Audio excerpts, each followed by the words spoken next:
2026 to order. This meeting is being held in person and by electronic means. Council members and the public may participate by either method. Any council members joining electronically are reminded to enable their video to confirm quorum. The meeting is being live streamed on the city's website and YouTube. Meeting progress will be updated on X and Threads at Van City Clerk. Though due to new posting limits, updates will only cover essential items such as vote results. Speakers are encouraged to monitor the live stream to track the meeting progress, but please note it is slightly delayed. Call in or arrive soon after receiving your reminder email so that you're ready when your name is called. In case of an emergency requiring evacuation, there are 2 exits located beyond the glass doors and to the left. If the glass doors are blocked, please use one of the 4 additional exits within the chamber. Do not use the elevator. Use the stairs instead. If you need mobility assistance, remain where you are and security staff will guide you to a safe location. A defibrillator is available at the end of the hallway outside of the chamber. We acknowledge that we are on the unceded homelands of the Musqueam, Squamish, and Tsleil-Waututh people, and we thank them for having cared for the land and look forward to working with them in partnership as we continue to build this great city together. I'll also recognize the immense contributions of the City of Vancouver team members who work hard every day to help make our city an incredible place to live, work, and play. Clerk, may we have roll call, please? Thank you. Councillor Klassen in the chair. Mayor Sim. Present. Councillor Kirby-Young. Councillor Dominato. Councillor Bly. Councillor Fry. Councillor Montague. Present. Councillor Miser. Present. Councillor Joe. Councillor Orr. Councillor Maloney. You have quorum, Chair. Thanks very much. Before we begin, a few announcements. The public may speak in person or by phone, or may submit written comments to Mayor and Council. Speakers may only speak once and will have up to 5 minutes to comment on the merits of the application. Please state whether you are in support or oppose the application, and if you are a Vancouver resident. Those representing 4 or more individuals or groups, including themselves, may speak up to 8 minutes. Each person being represented must confirm their name and presence in person or by phone and may not speak separately.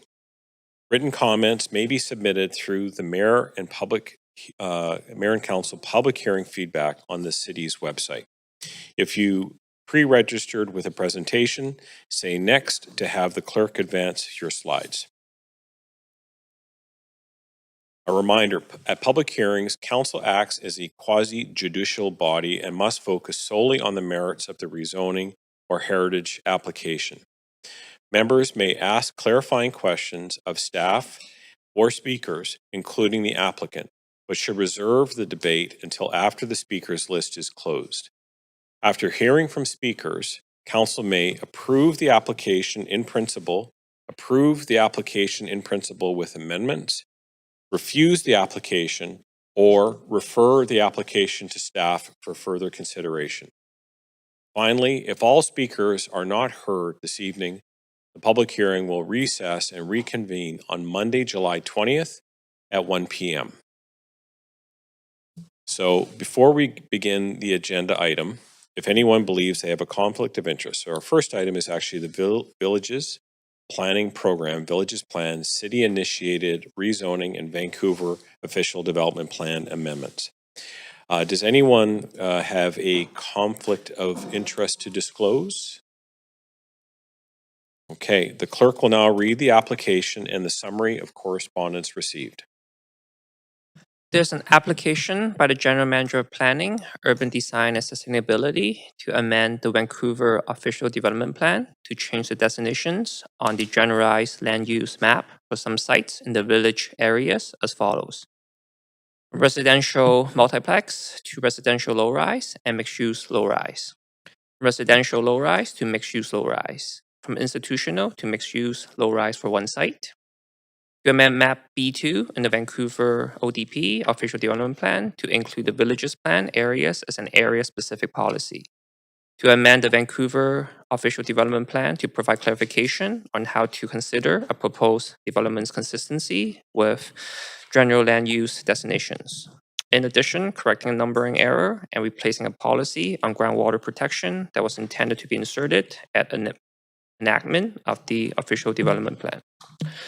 To amend the zoning and development bylaw to implement the land use changes enabled by the proposed villages plan, which is recommended for approval at the public hearing, as well as the previously approved Rupert and Renfrew Station area plan.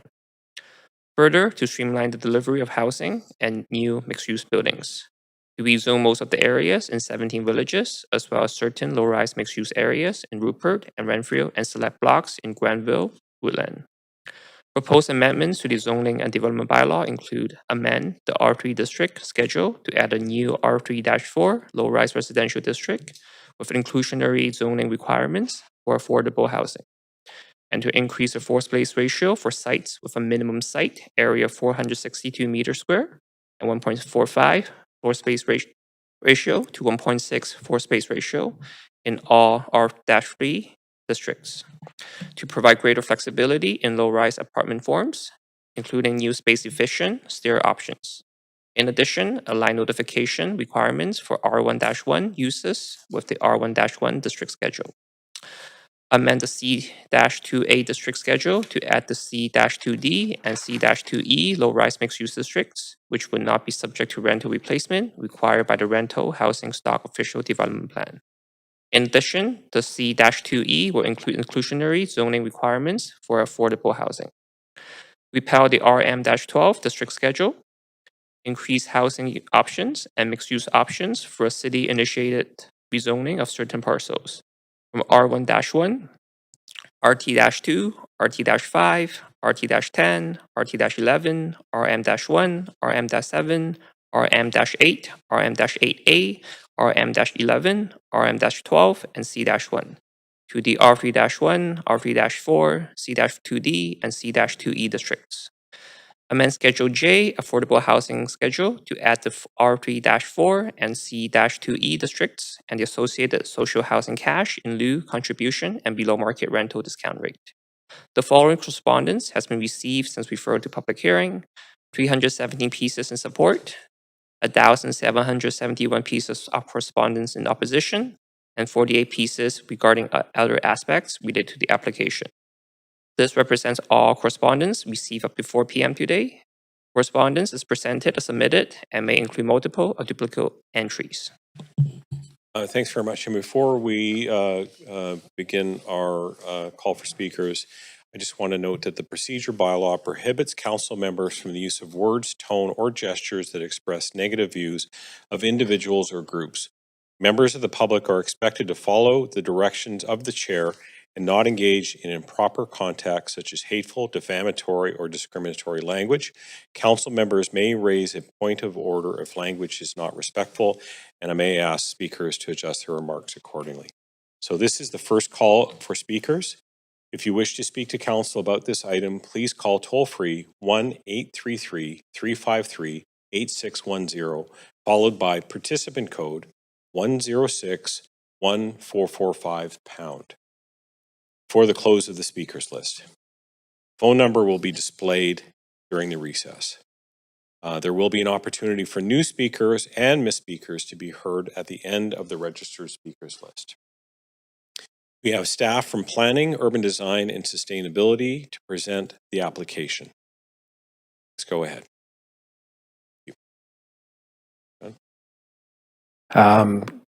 Good evening, Chair, Mayor, and Council. My name is Neil Rashowi, and it's my pleasure to introduce the Villages Area Plan this evening. The Villages is a plan for change, but not change for change's sake, but with clear intent. At its core, the Villages Plan is about expanding housing choice through gradual neighborhood-scaled growth in areas that have experienced relatively little change over time. It is about increasing housing affordability and allowing more diverse households to call these neighborhoods home. It will allow aging residents to remain in their communities in housing that better meets their needs. It will provide vibrant retail areas that support the growing population with shops and services within an easy walk or roll of home. And it will expand and enhance our transportation and open space networks to give residents safer streets and improved access to nature. Vancouver is a growing city, a changing city. The Vancouver ODP shows us where we should grow, in what way, and for whose benefit. The very first big idea that undergirds the ODP describes how every neighborhood should grow into a complete, walkable neighborhood where people at different ages, incomes, and needs have the opportunity to live while being able to walk and roll to local shops and services. Villages was identified as an early implementation action, and subsequent council direction has confirmed that. I would like to address one point that relates to the commercial areas. Growing villages need more space for residents to shop and meet their daily needs within an easy walk or roll. C2 is the standard zone that the city has successfully used for decades to provide mixed-use buildings, and therefore it was proposed for use in villages. Comments in the last several weeks, as we approach the public hearing date, raised the concern that the retail expansion area will mean the loss of the development opportunity currently allowed under R11. The opportunities include multiplexes, duplexes, laneways, and detached houses. We hear and recognize that concern from the property owners, and as evidenced by the memo to Council on this topic. Should Council wish to respond to this feedback and make amendments to the plan to address those concerns, staff can offer some options that would add flexibility for property owners in the proposed retail expansion areas. We will be happy to expand those details and those options. To conclude, this plan, up for your consideration, will enable more neighborhoods to grow and evolve to become more inclusive, diverse, convenient, and more affordable places with active retail high streets and new and improved streets and public spaces. These are the qualities residents have repeatedly shared that they cherish and want to see more of, and that the Villages Plan can help deliver. I will now ask Kirsten Baylor, Senior Planner in Planning and Development and Urban Design, to lead in the lead for the Villages program to provide the main presentation. Thank you.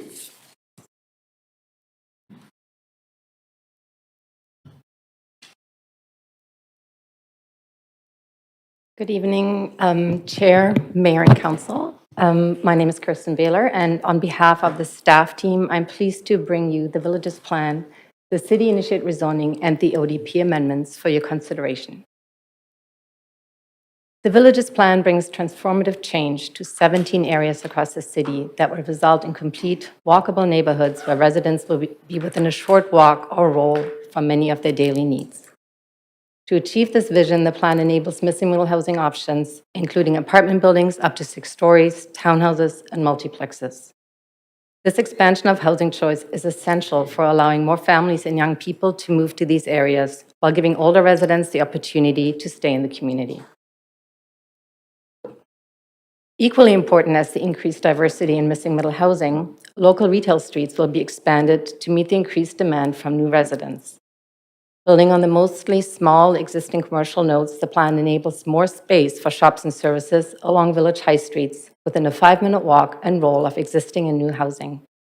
Having more people close by makes businesses more viable, and residents enjoy the convenience of being able to walk to places they need every day. Finally, the plan calls for improvements to walking and cycling networks and more public spaces. These, combined with more housing and shops and services, help the neighborhoods become more vibrant, diverse, welcoming, and connected. The presentation will focus on explaining how we got to the plan that will deliver this transformative change, starting with an explanation of the policy direction and a brief history of the land use policy related to villages. We will explain the planning process and then go over the main components of the plan and the proposed city-initiated rezoning to streamline the delivery of housing and shops and services. To realize the land use changes, an amendment to the Vancouver ODP is also required. Summarizing the report's more detailed recommendations, staff recommend Council approve the Villages Plan as well as the city-initiated rezoning for most of the village areas and areas in Rupert and Renfrew. We also recommend Council approve amendments to the Vancouver ODP. As a standard for this type of change, there are a number of other bylaws and policy documents that will also need to be amended to reflect the changes and keep them current. In addition, a yellow memo submitted by staff includes some editorial changes to the plan and 2 corrections to the zoning and development bylaw changes. No other changes from the plan or bylaw amendments that were included in the referral report are proposed to the memo. I will start with a summary of the policy context that guided the scope of work and the planning program. The Vancouver ODP includes the city's long-term vision for how we should grow so that we best achieve our housing, neighborhood, climate, and economic goals. Villages, if approved, will make significant progress towards creating equitable housing and complete neighborhoods, the ODP's first big idea, in areas of the city that today have little housing choice and retail options. It is important to know that villages won't exist in isolation. They will evolve and grow alongside adjacent neighborhoods, as well as other areas that will experience future change. Villages are one of 6 neighborhood types identified in the ODP, and they received the highest level of public support during Vancouver Plan because they afforded more affordable missing middle housing in areas of the city with limited housing option today. Ongoing and future planning, such as for neighborhood centers, will focus on established commercial areas to support their continued growth and evolution. The 25 villages identified in the ODP are centered around mostly small existing shopping nodes in areas with predominantly low-density housing. The ODP gives direction for the transformation of these areas by increasing housing choice in forms up to 6 stories and to expand the existing local shopping areas to allow people to reach more of their daily needs. Locating public spaces with shops and services will support businesses and provide opportunities for social connections. Here's a brief overview of the Council direction for villages. Following the approval of Vancouver Plan in 2022, Council passed the Accelerating Housing Delivery through Transformative Change motion in 2023, directing staff to accelerate the implementation of 26 villages and report back on opportunities for city-initiated rezoning. Planning for villages was named as part of the city's 2023 Housing Accelerator Fund commitments. Council subsequently approved the scope of work for the Villages Planning Program in 2024, and today we're bringing you the result of the 18-month process.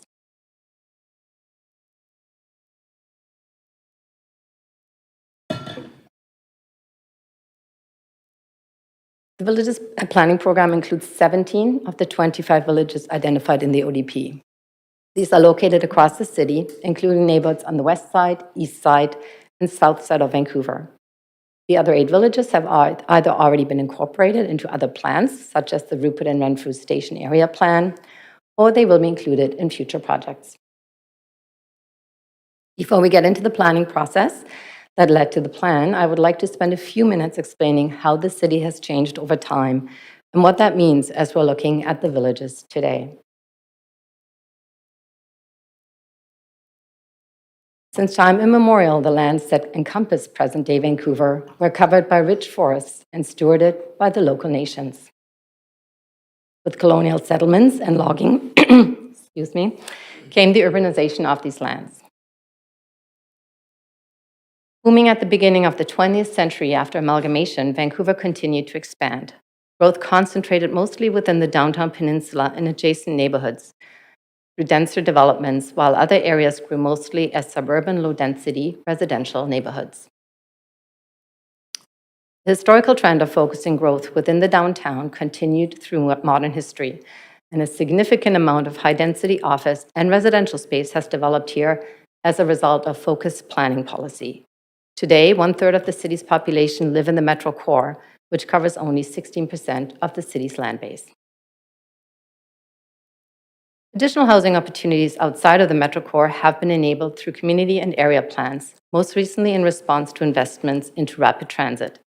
These include areas like Canby Quarter, Granby Woodland, Broadway, and Rupert and Renfrew. Meanwhile, many of our city's neighborhoods continue to be predominantly low-density residential areas. Little change has occurred here since the initial development over a century ago, and housing options and access to shops and services are limited. This is the reality for many of the village areas that are part of the planning initiative we're sharing with you today. The absence of focused policy in these areas has resulted in limited transformation over time. leaving some of them looking the same today as they did 50 years ago or more, as can be seen in these photos from Granville and 41st and Knight and 33rd. Across all the villages today, 73% of households live in single detached houses or duplexes, some with secondary suites, compared to 34% in the city as a whole. 38% of all households in villages rent, and many of them live in secondary suites or rented homes. While these are an important component of the housing stock, they do not provide the same security of tenure as purpose-built rental housing, which only account for 13% of the housing across the villages. It's noteworthy that over 75% of the purpose-built rental is located in only 2 villages. Most villages have few shops and services, and the expansion of these spaces has been limited due to existing zoning. The amount of floor area for shops and services varies across villages, as does the mix of businesses. In some cases, there's only a gas station and a convenience store at a major intersection, while other villages have several blocks of retail or special commercial developments such as Champlain Square. Access to produce and groceries is limited throughout, as only 4 villages include a full-service grocery store. In recent years, some citywide policies began to increase housing options in many low-density residential neighborhoods. These include the opportunity to build rental apartments on and adjacent to major roads through the secured rental policy, as well as the more recent introduction of multiplexes. The policies do not deliver other missing middle housing types like townhouses, and apartments can only be located on or immediately off arterials and must go through a site-specific rezoning. To evolve from the site-by-site rezoning approach to adding missing middle housing, the Villages Plan provides a consistent and streamlined pathway to transform 17 areas into more vibrant, complete, and connected neighborhoods. I will now tell you more about the planning process that led to the Villages Plan that you have in front of you today. The Villages Plan flows from the Vancouver ODP, which specifies the type and scale of change, allowing villages planning to focus on where and how change will take place, rather than whether or what type of change should take place. To enable the transformative change from our housing, shops, and services, villages included 17 distinct areas at the same time and applied similar principles for growth while responding to the local conditions that make each village unique. The project had 3 phases that took just over 18 months to complete. Following Council's approval of the scope of work, we launched in November of 2024 with a significant public engagement for Phase 1, where we learned more about the villages today. Building on what we heard in that phase, technical work such as assessment of sewer, water, and transportation conditions, as well as consultancies, informed the emerging directions in Phase 2. In the fall of last year, we took these emerging directions and draft land use plans out to the public for feedback. Over the course of the winter, we refined the policies in the draft plan, which we released in May. Villages planning also means a new way to engage. It builds on the years of engagement for Vancouver Plan, now our ODP. This new approach means that we begin the conversation using the ODP's policy as a starting point to ensure we continue to grow towards the adopted vision for Vancouver. We then engage with a wider audience, including both people who live in villages today, but also those who might want to live in villages in the future. While ensuring broad engagement across all villages and beyond, we also targeted our engagement toward people we have heard less from in our planning processes, such as young people and equity-deserving communities. Finally, we focused the engagement geographically by combining the villages into 5 clusters, allowing people to provide input on the village or villages they live or work in or have the closest connection to. In addition, we engaged with Musqueam, Indian Band, Squamish Nation, and Tsleil-Waututh Nation through our referral process, and their feedback helped craft some of the policies in the Villages Plan. Our list of stakeholders included many entities that provide important infrastructure and services that are key to complete connected neighborhoods, such as the Vancouver School Board, TransLink, and BC Hydro.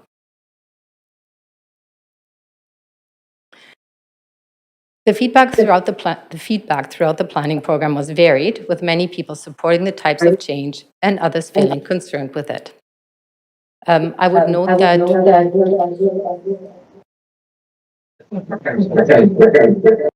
sorry, we're getting some feedback. Okay, I'll try again. I just want to note that in addition to the feedback, of course, that we received throughout the planning program, we have also had some additional feedback since the release of the draft plan in the last couple of weeks, and some concerns with the C2, proposed C2 zoning that Neil already spoke to. Throughout the process, we heard some common themes in support of villages, including broad support for more housing choice and for more shops and services that people can access more easily from home. When we asked about the extent of the village areas, some people suggested increasing the size of villages to create more opportunities for housing. We feel that the proposed boundaries of the villages are appropriate since they align with a 5-minute walk from the village high street, which will provide the critical mass of residents necessary to support a successful retail street. The proposed improvements to public spaces and walking and cycling networks were also supported by many respondents. The concerns that we heard include the potential loss of neighborhood character through the use of standard district schedules. While we understand this concern, past experience has shown that boutique zoning districts do not translate into different character areas, but do add to cost and time of development. More importantly, it's the people, businesses, and individual design decisions over time that create unique character. This is consistent with our experience in Vancouver and across the many cities whose neighborhood we find attractive. Therefore, the district schedules permit a variety of building types and do not prescribe a certain architectural style, and we anticipate a lot of variety in building designs. That, combined with public spaces that residents will make their own, will ensure that the villages will remain unique as they grow. Some people are also concerned about the building heights up to 6 stories, with some suggesting to limit 6 stories to the arterials or close to the arterials. 6 stories is needed to make rental housing viable, and rental housing is necessary to provide more affordable housing options in these neighborhoods. Including viable rental options off arterials was also key public input from Vancouver Plan, so that households beyond those who can afford detached housing and other forms of ownership housing have the opportunity to live there. It's very important to note that not all buildings will be 6 stories, and there will be a variety of buildings such as 3-story duplexes, multiplexes, and townhouses, and 4- and 6-story apartment buildings. We heard concerns that new businesses in villages could compete with existing shopping areas. The amount of retail proposed in villages is needed and has been carefully calibrated to avoid reducing sales at existing businesses in established retail areas.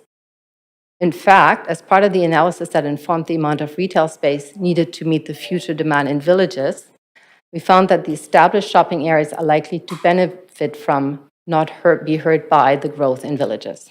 This is because the new residents are very likely to shop both at the established retail as well as the new retail.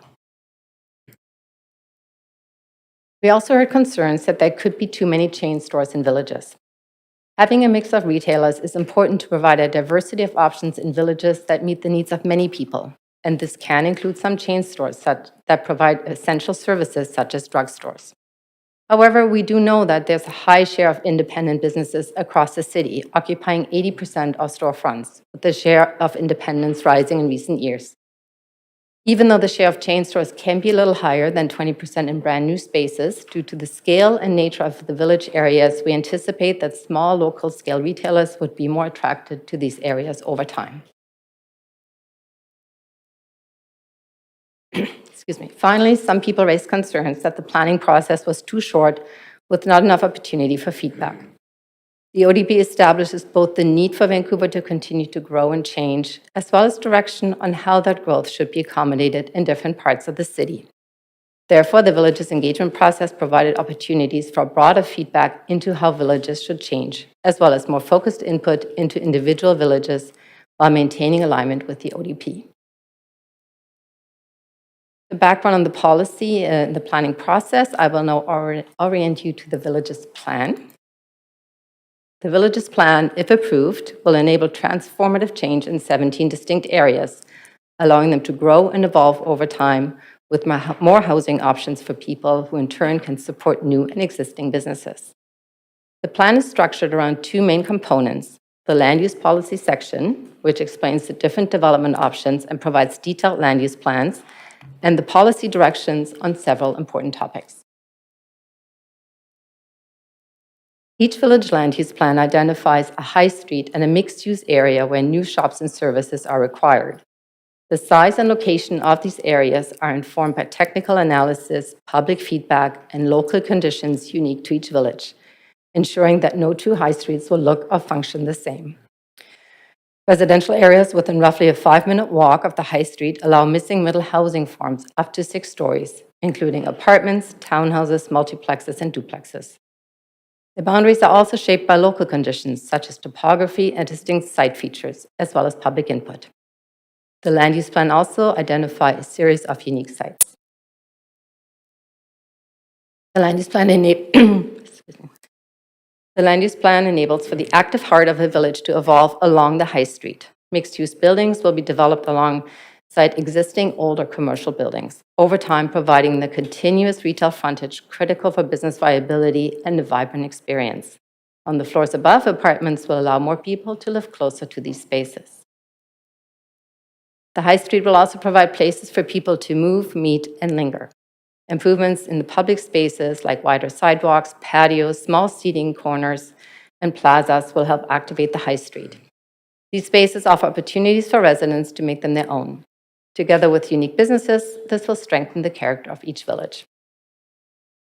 Within a 5-minute walk from the village high street are the residential areas, which will allow a mix of housing types up to 6 stories.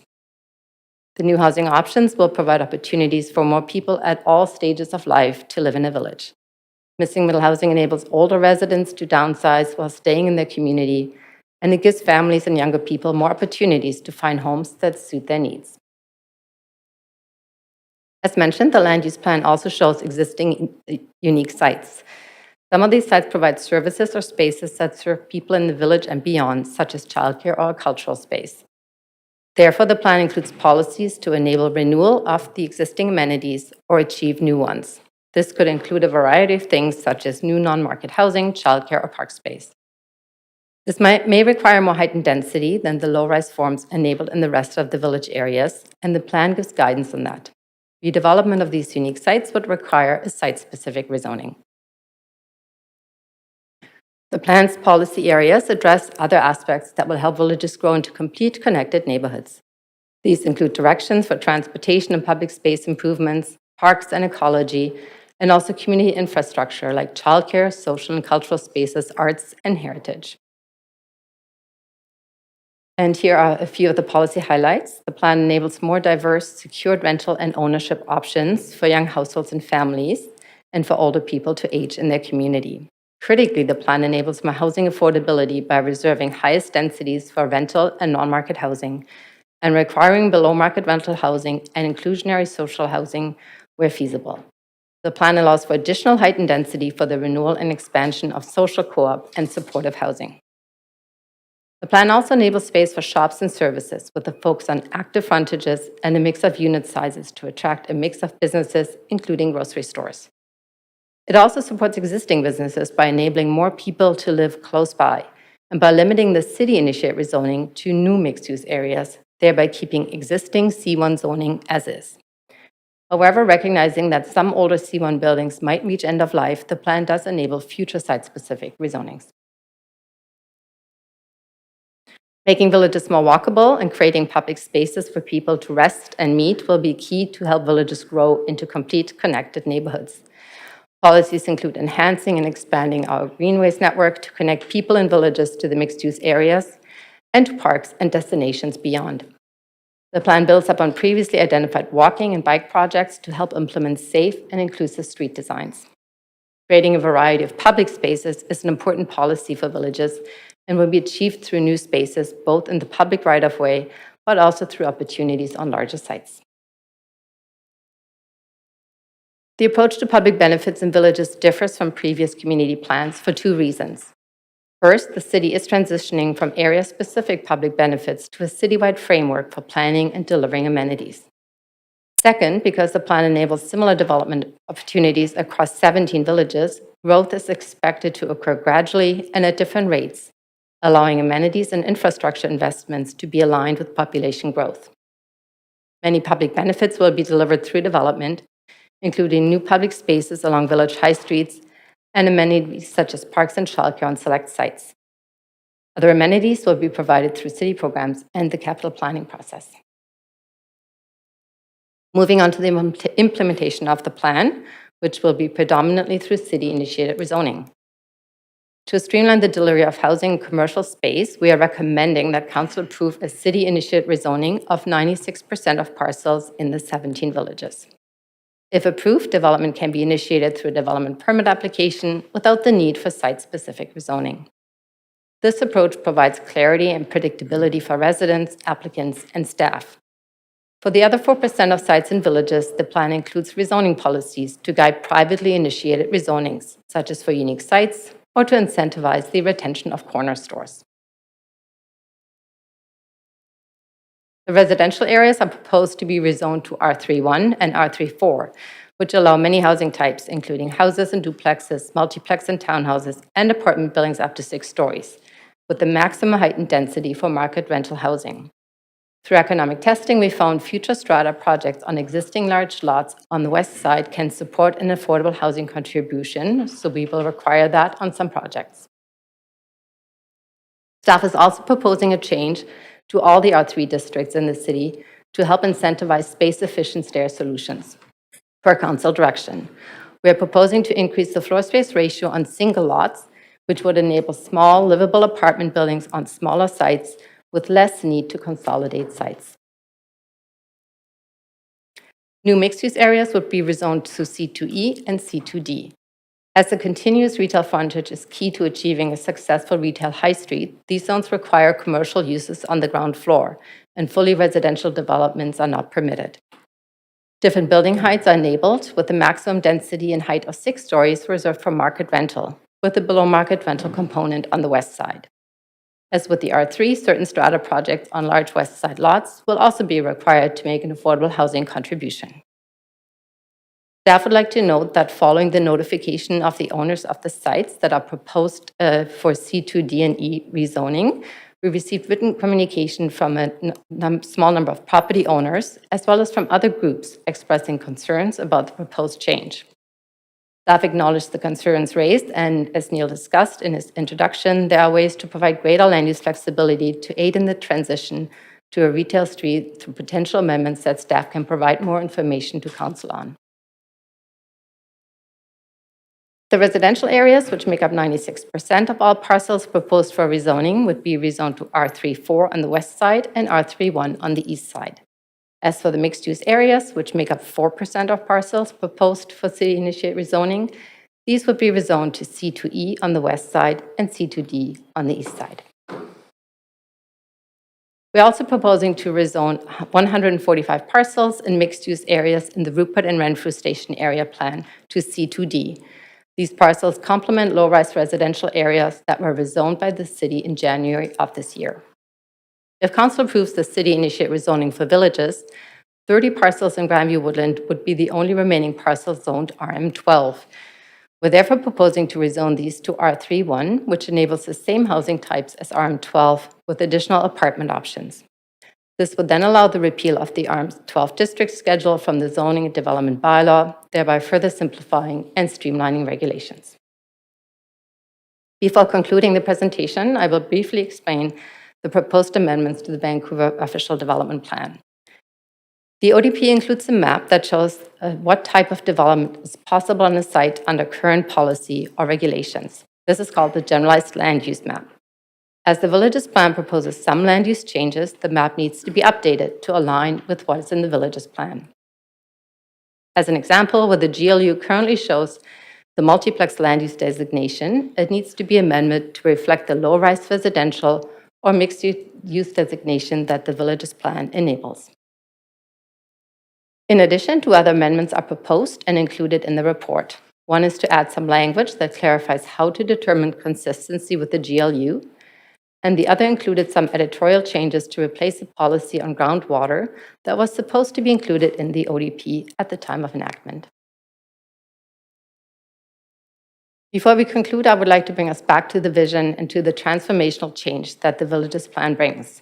The plan and the city-initiated rezoning will enable much-needed housing choice,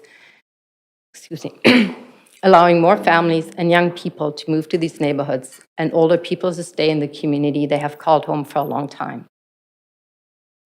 Having more people living close by makes existing and new businesses more viable. And together with more public spaces and improved walking and cycling connections, villages will become more vibrant and connected. Thank you. That concludes the presentation.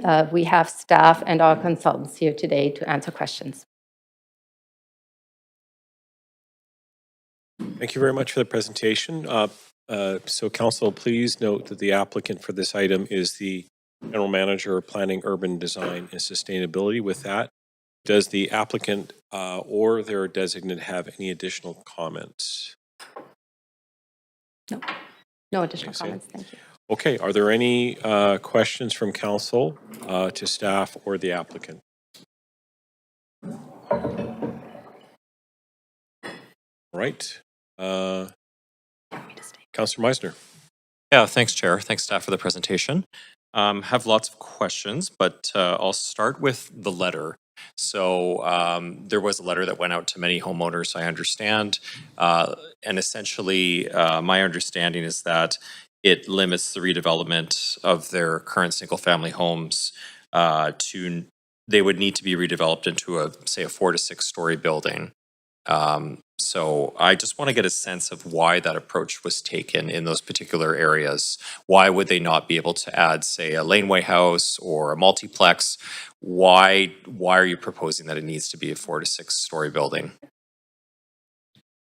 Yeah, thank you. The reason why we're proposing a ground floor commercial requirement is because the continuous retail frontage is really quite important for the viability of businesses and of the development of the high street over time. So that's why it's quite important that there is a commercial component in these buildings. As Neil mentioned early on, I think there's as we're using the C2 zoning, we can certainly look at some additional flexibility that we can explore and can propose some options to council. But we chose this particular avenue to get the continuous retail. And I'll just add, thank you very much for the question. This is not our first time that we've had to contemplate transition from single-family home to a mixed-use building. Council is aware of Canby and King Ed, where we had a similar intention to provide new ground floor retail to service the growing population. We left that as a choice of use up to the developer to add that if they so desire. Without the requirement, the only time we received any sort of ground floor retail is a tiny corner cafe. We've learned through that process, and the SRP introduced some requirements to require ground floor retail when the adjacent property already has retail, and we have had success with the delivery of ground floor retail to service those growing populations. Okay, thank you. Thanks for that. My other bigger question is, why take such a blanket approach to the village's proposal? Why not start small in maybe 1 or 2 of the villages that have, or potential future villages that have the most potential? Why take such a large citywide approach? And I think some people would say aggressive approach. So a couple of reasons. One, this is a new approach to planning where the opportunities to provide affordable housing in areas that have had relatively little change was a priority that came out of the ODP. The council's motion in the fall of 2023 did specify all the villages be included in an accelerated program. Mm-hmm. And so we took that to heart, and when we brought the scope to council, we did make some adjustments to reflect some reasonable exclusions based upon either upcoming area plans or future work. Mm. Yes. But how can we guarantee there'll be affordability? I think we've seen with the multiplex program, that's been a struggle. So what are you proposing to guarantee affordability? I understand on the west side, there are some guidelines or requirements, but am I correct in understanding that on the east side of Vancouver, there are no affordability requirements? Hi, Councillor Dan Garrison, Director of Housing Policy and Regulation. Really, the village's approach to delivering on affordability is creating the opportunity for housing forms that are not currently possible in these areas to come forward. So the guarantee of affordability here is really relative to what exists today, which is the single-family homes. A benchmark apartment on the west side of the city is 75% a lower cost than a detached house. So just enabling those apartment forms is the first step in affordability in these areas, and a very important step. We then layer on rental opportunities, which brings the affordability level down more. And then, of course, we're layering in the ability for nonprofits for the for province to step forward. We regularly need that in all of our affordable housing Run out of time, programs. so do you yeah. mind if I stop you there? On the affordability, though, there's no requirement. We're just hoping that additional supply will make things more affordable. We're hoping additional supply. Well, it's going to be a supply of housing that's much more affordable than what's there today. And also, we're essentially setting the table for nonprofits, federal and provincial housing programs, which is the primary municipal role. Okay. Okay, I'm out of time. Thanks. Thanks very much. Councillor Kirby-Young? Yeah, I'm going to continue on the same vein with Councillor Meisner because he started off with questions that I had. So the 13,260 parcels that this affects and the public feedback that we've been hearing a lot that was positioned by a number of different members in committee that reduces rights over redevelopment of their own properties. I know that you were just clarifying that. Can you just walk us through the yellow memo that you said provided options in response to that letter that, or the feedback that's come in that people wanted to retain the right to redevelop if they chose on their single family home in their lot? Yes, thank you very much for the question. So just to clarify, there are two memos. One, the yellow memo, which accompanied the report today, which Kirsten outlined. There was also a memo that staff sent to council about 2 weeks ago that signaled the flexibility to be responsive and to make amendments on the floor of council during the public hearing process to increase the flexibility offered in those retail expansion areas. So I just want to make clear, yeah, there are two memos That's that have been dated referenced. June 23rd, 2026? Yes, that sounds about right. Yeah. Okay. And can you be explicit on what signaling, like I'm not looking for signals, I'm looking for concrete answers. So what is it that you are suggesting the options are? Yeah, I just want to clarify that memo. It emanated out of a conversation a few councillors had in the Dunbar community. It was on a different topic around multiplexes, but those councillors had conveyed some feedback relative to a perception that limitation applied to all the villages area. So that memo meant to clarify two things. One is that that limitation and flexibility applied to the retail expansion areas only. We wanted to make sure it was clearly understood that the balance of the 96% of parcels have the full range of flexibility from single detached all the way to 6 stories. But what that memo also signaled was that staff would consider options for council's consideration through amendments, given that the plan had already been referred to council. We took that feedback away. We've been exploring options. And so that might look like something like a rezoning policy layered on top of the city-initiated rezoning, or, for example, a rezoning policy in place of the city-initiated rezoning. And so if council's interested in that type of flexibility, we have some options that we've been contemplating since we received that I feedback. have limited time, so I may need to ask for a second round, but that doesn't make it concrete and clear for me in layman's language. I appreciate the planning kind of terminology, Sure. but I think we're going to need to zero in on it. But I'm going to move on to a couple other questions Sure. first. We'll be happy to clarify more. I appreciate that. So the earlier question from Councillor Meisner, why not, like anytime we implement a large-scale policy change, inevitably within 12, 24 months, we make tweaks, right? We have learnings Yes. from those, whether it's a Broadway plan, citywide plan, et cetera. There's multiplex, for example. Yep. Right? We learn as we implement. Given sort of some of that experience, was there any consideration given to the question earlier around trialing one of these village areas and using the learnings to inform future implementation? Yeah, I think this is a novel approach. It is a different approach. And I think certainly through that process, we learned what some of the challenges of that scale of planning across the city are. I would suggest part of our trial was the first 3 or 3.5 villages were implemented through the Rupert Renfrew area plan. We certainly learned around some of the things that informed the 17 villages that were directed by council. But we haven't had a But we lot were of- clearly trying to follow council policy Okay. to I understand. deliver the program Expedite. as directed. Okay, so maybe with the direction to expedite didn't necessarily provide the time to take some of those learnings. I want to talk about property tax implications. We're hearing a lot of feedback, seeing a lot of letters come in that this means that they're going to be taxed more because their property will be worth more, or their highest and best use. Whether this is accurate or not, this is what I'm hearing. Or my property could be 4 or 6 stories, and now my property taxes are going to go up. Comments? Yeah, I can give you an initial response, and I don't know if our consultants would also be able to provide additional feedback. But yes, we had conversations with BC Assessment, and they assessed land value based upon arm's length properties that are being bought and It's sold. going to take more time to get this answer because I need to be explicit. Can I move for second round, Chair? So the short answer is no, there's no indication that. Yeah, I Oh. was going to Sure.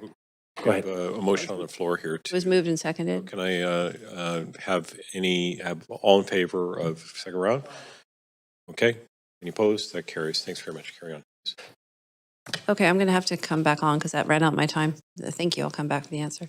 Thanks very much. Councillor Bly. It's actually a question I have, so I'm happy to just have you continue with the answer. Absolutely. And so the valuation is not based upon the zoning per se, but it's based upon what properties in that adjacent area that are similar in size and location are selling for. And so depending upon the relative demand of those properties, let's say in this case, the C2D and E, property values may go up, they may go down. There's really no crystal ball way to Okay. say that. Can I jump Explicitly? in? Just similar. Sorry, we're going to have a lot of questions for this. Just to carry that on, though. So if we is this essentially an upzoning of these areas, these village areas? There are some areas that are going to be More than others, but I get there's yeah, nuance. But yeah. so wouldn't it be fair to say that that there would then be an increase in land value if what can be built on that lot is now more than what currently is there? So I think we have. And I'm sorry, I know Blair will. you're probably there to give this expert advice, but I have 3 other questions. So. Yeah, I'll keep it quick. Thanks, Councillor. Blair Erb from Coriolis Consulting. So we were involved in the process from the perspective of land economics questions that staff had. And on that topic, what we found is there were a handful of housing forms that are proposed to be permitted in the new zoning that would have upward pressure on property values. But there's also a mechanism to mitigate that, which is the affordable housing requirements in those specific instances. So the requirement to provide affordable housing will then Okay, so effectively erode any sorry land to left. interrupt you, but I just heard from Dan Garrison that there is no requirement to actually. There is in very specific situations. And like, how specific are we talking? Out of 13,000 properties? Councillor, yeah, I can be very specific. There are a small number of cases, it's 15% of the properties, where there is a particularly so- large site that enables higher land value. So in a small number of cases, 15%, But it there is an could affordable affect, housing like, requirement. 10,000 lots that would essentially price existing homeowners out of being able to afford their property taxes is really what we're getting to. Yeah, Yeah. that's the answer. In the cases, as Blair said, where that may have occurred, Yeah. the affordable housing requirements are there to help mitigate that. Yeah. Okay. That's helpful. I appreciate the info. I'm going to move on. There's a. So what about in areas where retail is already struggling? So 10, 15% vacancy, and then the proposal is to add more retail. So you can think of these retail streets as it's a very regular grid across Vancouver. And the space, a walk shed for a typical retail street is about 5 minutes. And so these streets are located in between the major retail streets. You can think of between Main and Cambie, for example. And so the distances between these allow people to shop locally. And so they're far enough apart where you're not going to go for your daily businesses, but if you have a special destination that's a little bit further away, yeah, you'll go to that further destination, but you Okay. tend to go to the closer one. So we don't live in a terribly large city, right? It's 114 square kilometers. So I can't really picture anywhere in the city that you can't walk 15 or 20 minutes and get to a store. Like I know this, I've lived all over the city as a renter with a young family years ago, but like, so I really am trying to figure out that piece of it. So, but can I just tack on another question to that? Please. There are areas that are part of these 17 villages that have really well-established local small businesses that would essentially be quite possibly priced out, particularly if development pressure comes in and then the redevelopment, that business is not coming back, even if there's allowances to make sure that those businesses can return. They uprooted, they're elsewhere, they've either closed their business or they're somewhere else. How do we mitigate for that in this plan? So the plan for the existing businesses, the zoning is being kept C1. And so if you're a strong, vibrant business that has a big customer base, you'll continue to attract those customers. There will not be any upward development pressure on your property because it's not being rezoned to C2. It's staying C1. And so in terms of a development displacement, we're trying to mitigate pressure on existing businesses by not providing the city-initiated rezoning for those areas. It will be offered through a rezoning policy for those cases when businesses. Hold that thought. Yep. We're out of Sorry, we'll have to time. I'll pause come back there on. and move on to the next. We've just run out of time. Councillor Zhou? Yeah, thanks, Chair. So thanks, staff, for all the work behind this. So I also have a lot of questions. So first question is, so looking at these 17 villages, they are all very different. Like Mackenzie Village, there's no traffic lights, very small intersection, only one lane on each direction, which is very different from 41st and Granville. So how do we select these 17 villages? What are the criteria? So the criteria that went into selecting the villages during the Vancouver plan process really centered on a minimum size of a commercial core. And I think it was, if I remember correctly, is in the realm of about 40,000 square feet. If you had about 40,000 square feet of existing commercial, you qualified as a village. Compare that to, say, a very established retail corridor like a Victoria Drive, where you have many tens of thousands of retail shopping, and those were qualified more as neighborhood centers. And so the plan does recognize the difference in intensities of existing retail, combined with access to transit and bike network to make sure that these villages can become increasingly connected to their transportation system. But if that's the criteria, I don't see why Mackenzie Village fit in all those criteria. There's no transit, and it's not very close to the major road network. Why it is considered the same village as Granville and 41st? So there is diversity of character and identity across the villages, and the intent was for that character to be strengthened over time. But in terms of the criteria about the transit, I'll let Paul Storr from Transportation speak to that. Okay, thanks. Great, thank you. Paul Storr, Director of Transportation. Yeah, all of the villages have existing transit service. Most of them also have planned transit service that would be added through, as identified in the area transport plan. So the area transport plan is a 15-year plan that looks at where we need to add transit service. So streets like 33rd east of Cambie and 57th, 54th would get new routes. And a lot of those would help serve these villages. And it's a little bit of kind of chicken and egg too. Like as we add people and services to these streets, there would be more demand for that service and it would probably come faster. Okay, do we have confirmed funding from TransLink for those villages already? No, it's part of the Access for Everyone plan. So, that will come through future investment plans. Okay, thank you. So I'll keep on going. So other questions, are we gonna planning to do some design guidelines? Otherwise, we're gonna run into the same issue as the multiplex policy.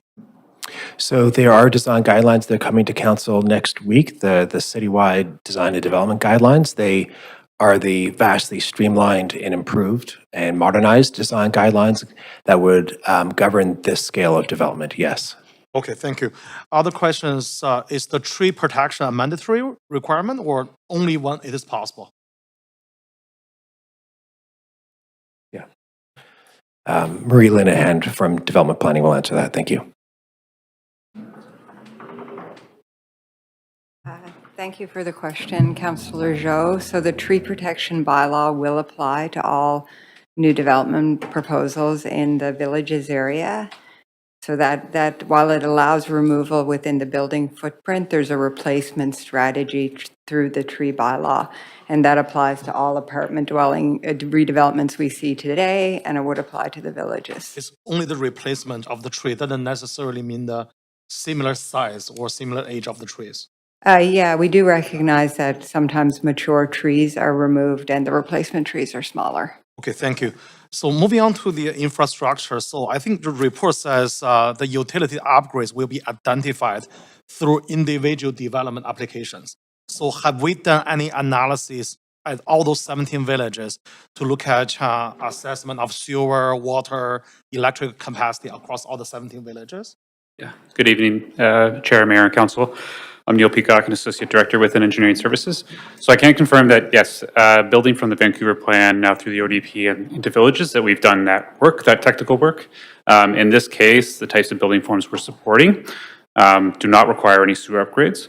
And in some cases, maybe where necessary, there may be water upgrades, but those are much smaller in scale and things that we can identify with an applicant once they're interested. All 17 villages, they don't require any upgrade. Correct. Really, it's just simply the built form itself, that sort of 6-story wood frame, works with this, our current system. Okay, thank you. I'll come back. Thanks, Chair. Thanks very much. Councillor Orr.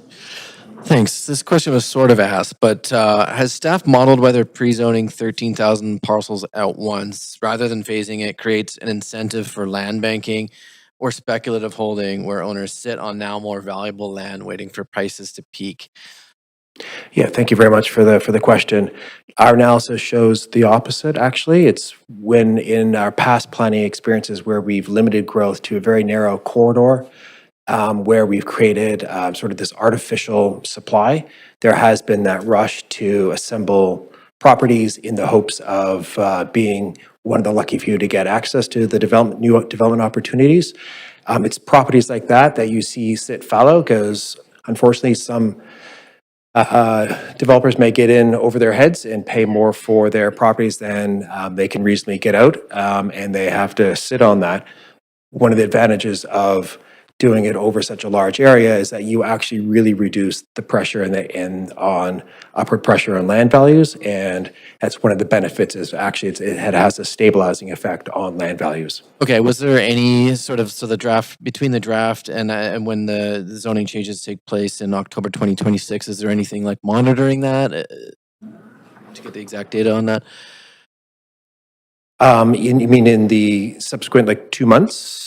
Yeah. We are, yeah, we can monitor definitely purchase prices and in any sort of level of activity. Okay. Sorry, I think you mentioned this before, maybe in a different meeting, but just for the public, on why inclusionary requirements only apply to the west side. Was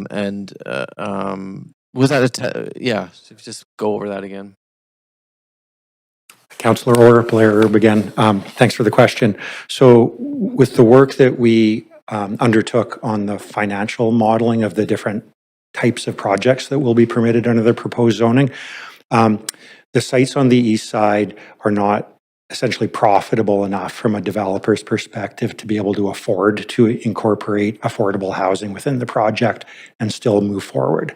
It would mean that the sites would just remain as is. Okay. If that was a requirement. Okay. But it's the opposite on some of the west side locations. Okay. Of the most new apartment and townhouse options, the report says that are exempt from inclusionary requirements. What share of the total projected units in the 17 villages does that represent? Do you have a number? Thanks for the question, Councillor. Graham Anderson, Housing Policy and PDS. So we don't have a projection of the share of total units, but we can comment on approximately 15% of the parcels in the villages as a total. 30% of the parcels on the west side where inclusionary zoning requirements apply would be meeting the site size criteria that would trigger inclusionary requirements. There are a few other layers of criteria as well, including the proposed development type. It would not apply in all cases where a large lot is included in the development site, so somewhere less than 15% is what our expectation. It would, of course, depend on the uptake of the particular options enabled through the village's zoning. Right. The report says displacement impacts are anticipated to be low. How many existing rental units currently sit within the 17 village boundaries, and how is that number generated? Thanks for the question. Just referring to notes quickly. So currently in the villages, across all the villages citywide, there are just under 9,000 existing rental units. Of those, about 2,000 of them are purpose-built rental, and just under 900 are non-market housing. What's my time at? Yeah, why does the enhanced tenant relocation and protection language apply only in some areas rather than uniformly across all 17 villages? Just to clarify, the proposed policy would be to apply the enhanced tenant relocation and protection policy requirements through all the village areas for all new development options enabled by the village's zoning and the rezoning policies. Okay. Okay, thanks. That's my time. I'll come back. So, Councillor Fry. Actually, Graham, since you're there, you're not there. Come back. Just following up on Councillor Orr's questioning there around the TRPP, and so so first of all, I think I understood that to be 2/3 of the rental properties are then in secondary sort of suites, like approximately, yes. Okay, Yeah. and say one of those was to be redeveloped into, say, a duplex or some kind of not quite a denser purpose-built apartment, but something else, they would still be eligible for TRPP. No, the tenant relocation policy as it applies both in its citywide and enhanced forms is limited in terms of how it applies on single lots.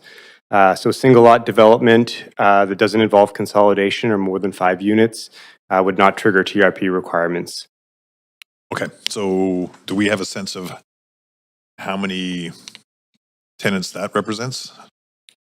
No, it very much depends on what's proposed on each site, of course. Sure. Okay. Okay. No, thanks. That wasn't really my original question. It just got triggered by your answer there. So on the issue of commercial spaces, and we received a letter from the Vancouver BIA partnership today. I'm not sure if staff also received a copy of it. You know, I think they're representing about $53 billion in assessed property value, and questioning the need to move forward with the approval of the village's plan, specifically around the commercial units, which I understand is a small portion of what we're looking at. But you mentioned some flexibility, and I wonder if you could tease out what that flexibility might look like a little bit. I'm going to contextualize it. I live in Strathcona, where we have lots of formerly commercial retail spaces that were converted into residential, and there seems to be a little bit of a vice versa, how residential gets converted into commercial and commercial gets converted into residential historically, and we see it in neighborhoods around, I know you're from Toronto, so like Kensington Market kind of thing. Is that the kind of flexibility that we could engage? Do we have to go hard retail with a lot of this stuff, and can we wait it out until maybe there's a little bit more critical mass?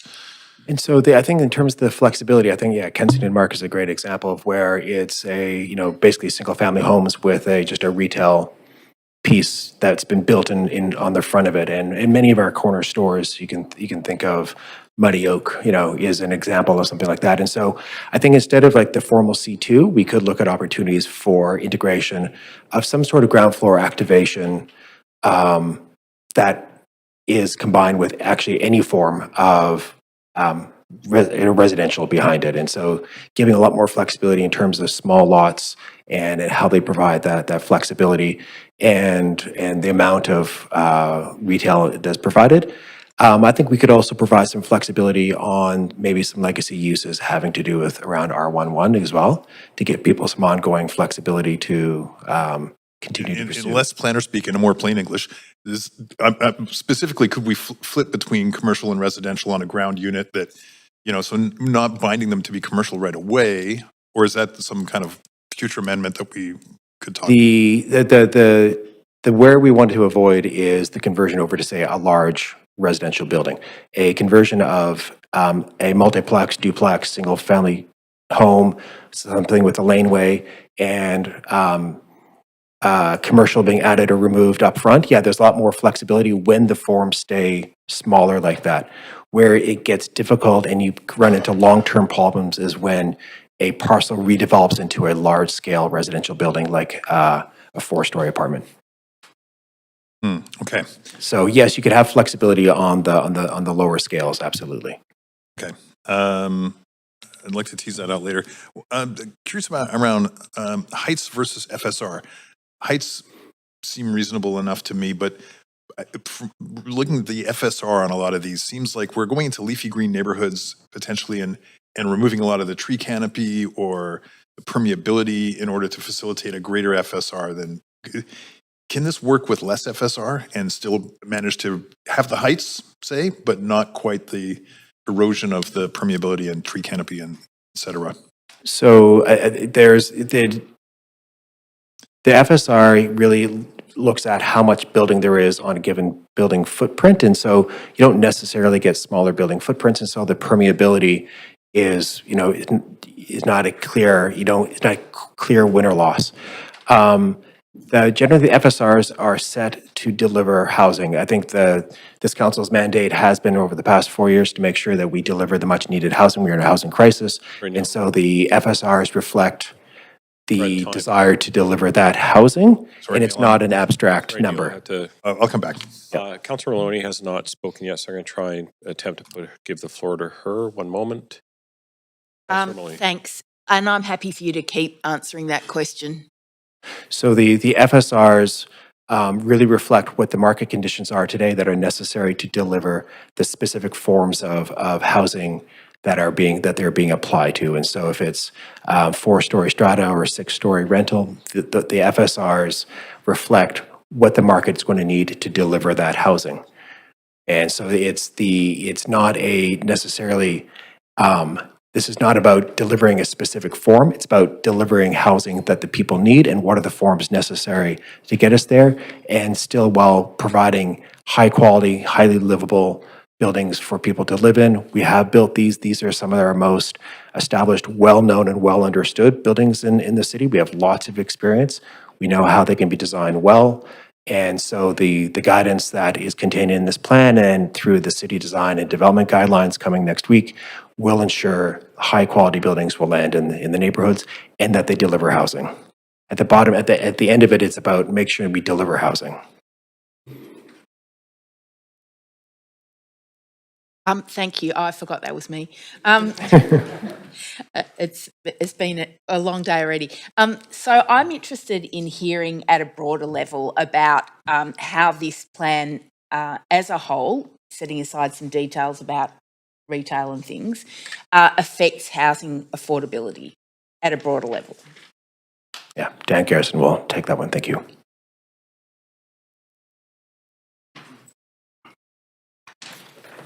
Hi, thank you for the question. I think it's actually this plan proposes some very important amendments from a housing perspective.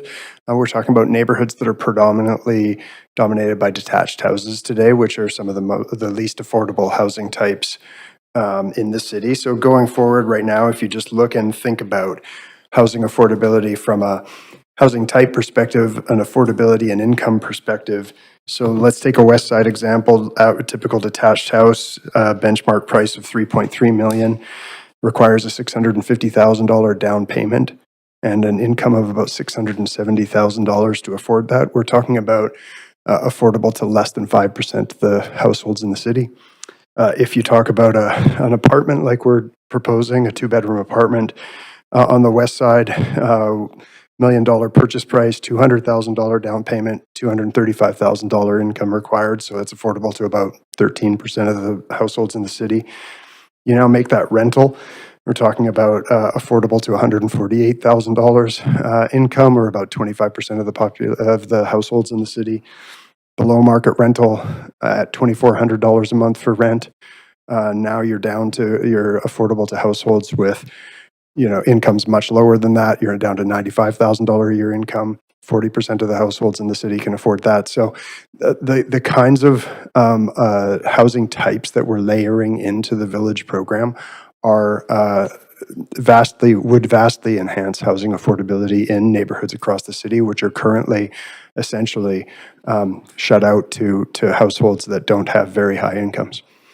And I've heard a bit about how some seniors who are in single family homes, when they can't handle the stairs anymore, they're lacking accessible housing options in every neighborhood. That's right. Yeah, I think there's an income and housing affordability angle to this, but there's also a demographic angle to it. These are very, there's a lot of options here that work for seniors downsizing.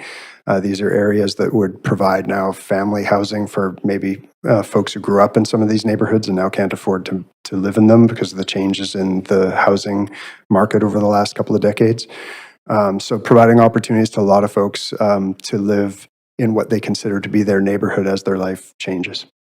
Yeah, and also, I mean, I'm interested in knowing how this will affect the supply of 2 to 3 bedroom. I'd be interested in knowing about the market for 3 bedroom. Yeah, we certainly see, we will have 3-bedroom and 2-bedroom housing requirements in all of these projects going forward. And so there will be more apartments of 2 and 3-bedroom types in these neighborhoods. 3-bedroom apartments, because they're so scarce, they tend to be quite expensive, both on the ownership and the rental side. So that's one of the things we try to balance, the requirement to Dan, provide 3 beds, but deposit there, Dan. yeah, okay, thank you. I haven't had a chance to ask questions yet. I'm just going to give the floor to myself here before we go to second round. So the report bundles together in the village's plan a number of zoning and policy and technical amendments.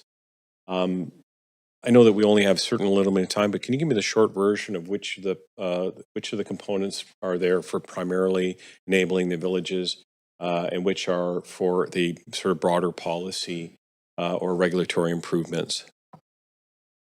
So certainly the district schedules, the new district schedules, R34, C2D, and C2E, and the city initiated rezonings that go with that. That is like the core of the land use move for villages. And then, if I understand correctly, the other regulatory improvements, if you could maybe explain a little bit more of what you mean by For those. example, the these space-efficient stair buildings, so the single egress, that's included within this, is correct, right? Yes, correctly. And I But wanted to add that's a broader to, policy, not necessarily a villages-led initiative, correct?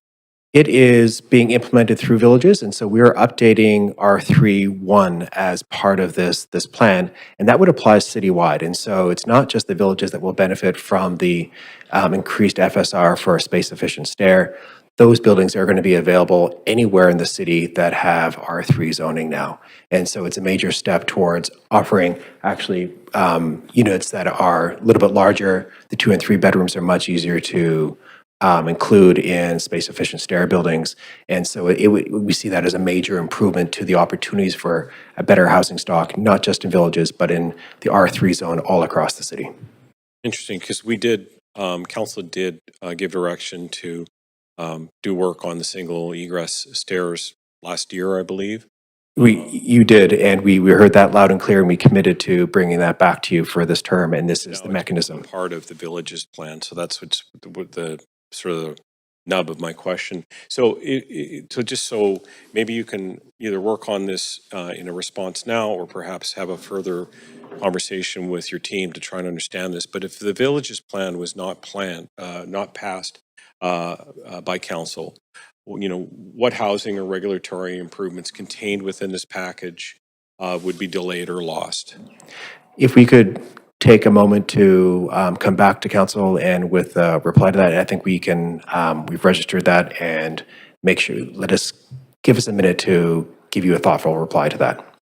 Okay, well then I'll advance Councillor Kirby-Young. Thanks. Yeah, thanks. Following up on that line of questioning, because I did bring that motion forward, I don't recall there being council direction that it be embedded into the village's plan. Is that correct? No, there was not direction included in the village's plan. Okay, so further to Councillor Classen's question, the SES implementation could be decoupled from the village's plan theoretically? The R31, there, I see Josh approaching. 1 second. Yeah, I'll try and help out. When council passed the single egress change in regulation to the Vancouver building bylaw, we had indicated that time in order to implement, we would require changes to district schedules that would recalibrate the densities that would enable it to actually get built in policy. And so at that time, we had indicated we would utilize the village's report to introduce those changes to the R3 districts. But there are, let me ask, sort of take a different way, run at this. There are other ways to implement it separate from the village's plan, correct? Yeah, it is coming with the village's plan. That was the opportunity to pair it with I would say, a relevant policy report. But if council desires to sever that particular regulatory change from the villages, we'll provide amendment language to that effect, so you can do that. Okay. Thank you, appreciate that.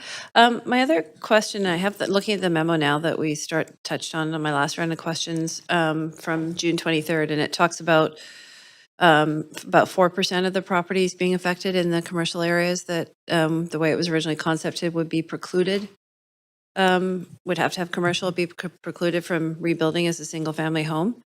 Have we ever precluded that sort of existing property rights that before? Do we have a legal perspective on whether or not that infringes on private property rights? We, in terms of a change from R1, like from an existing residential only to a commercial. So we've done changes that allow for further density, multiplexes, et cetera, but can you tell me if we have done something where somebody's told that they cannot build what they already have? I think we have legal online, but I do know that we have the zoning authority. The zoning authority granted to the city allows us to make zoning changes for the public benefit. And so, yes, we do have the authority to do that. And so the times where we've done the requirement would be the example I gave from the SRP, where an existing residential building, if a project came in and it's adjacent to an existing commercial building, they would have to provide ground floor retail regardless of, I understand what's being proposed, and that's not really directly getting at my question. Oh, I see. That was a motherhood response. I'm looking for a very explicit answer to my question, and it's twofold. One is... Grant is on the line, is able to speak. Okay, but do we have an example? I guess one is a planning, one's a legal question. Let me ask legal first then. Has legal reviewed this, and from the perspective of, does this infringe on private property rights because you're telling somebody they cannot rebuild what they already have today? Sorry, that's certainly authorized by, it's Grant Murray from Legal Services. That's certainly authorized by the Vancouver Charter. There are many properties, essentially anything that's not lawful non-conforming is where you can't rebuild what you've already been able to build in the past. So that occurs quite routinely, as I understand it, in rezoning. There is no entitlement to be compensated for something. I agree that it's a little bit unusual that you are rendered not capable of rebuilding the thing that you currently have, but that happens frequently with rezonings. If you're moved from industrial to residential or residential to industrial, you could lose your ability to do the very thing that you're currently doing. So it's not impossible to do it. It's lawful to do it. And I would say that it occurs in many significant rezonings. Can you define unusual for me, Grant, please?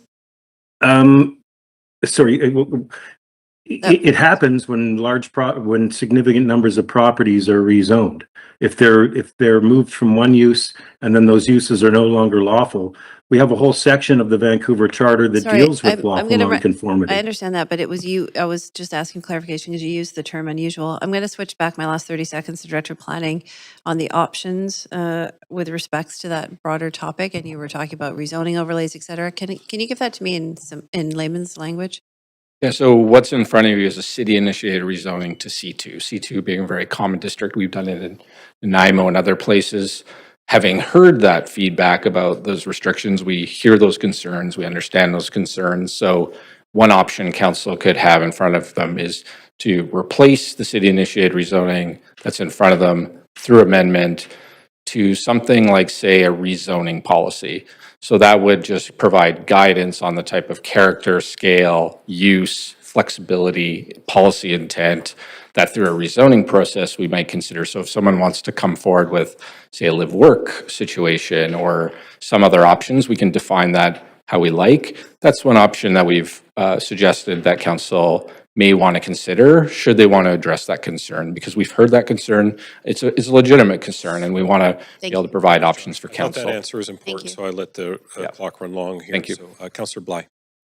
Thanks very much. So just going back to similar line of questioning as before, I wanted to find out about okay, so the neighborhoods with retail have so right now the neighborhoods on this, I'm looking at the map with all the villages, and again, looking at their distinct and unique features are relevant to where they are located within the city. Do we have any, has it been considered that with a homogeneous sort of policy that's across the city, 17 villages, that we instantly lose that unique character? Or, Carousel is very different than Hastings Sunrise. Other parts like 57th and Arbutus is very different than Main and 33rd. Like, how do we make sure that we aren't, and quite frankly, and with all due respect, the photos that are in the presentation are pretty generic looking. So I'm concerned, and I think the public, what we've been hearing, is that there's a concern that we lose something more than we gain. So I think the question is really about how do we maintain unique character across the 17 villages. And I think it's important to understand how that character is actually generated.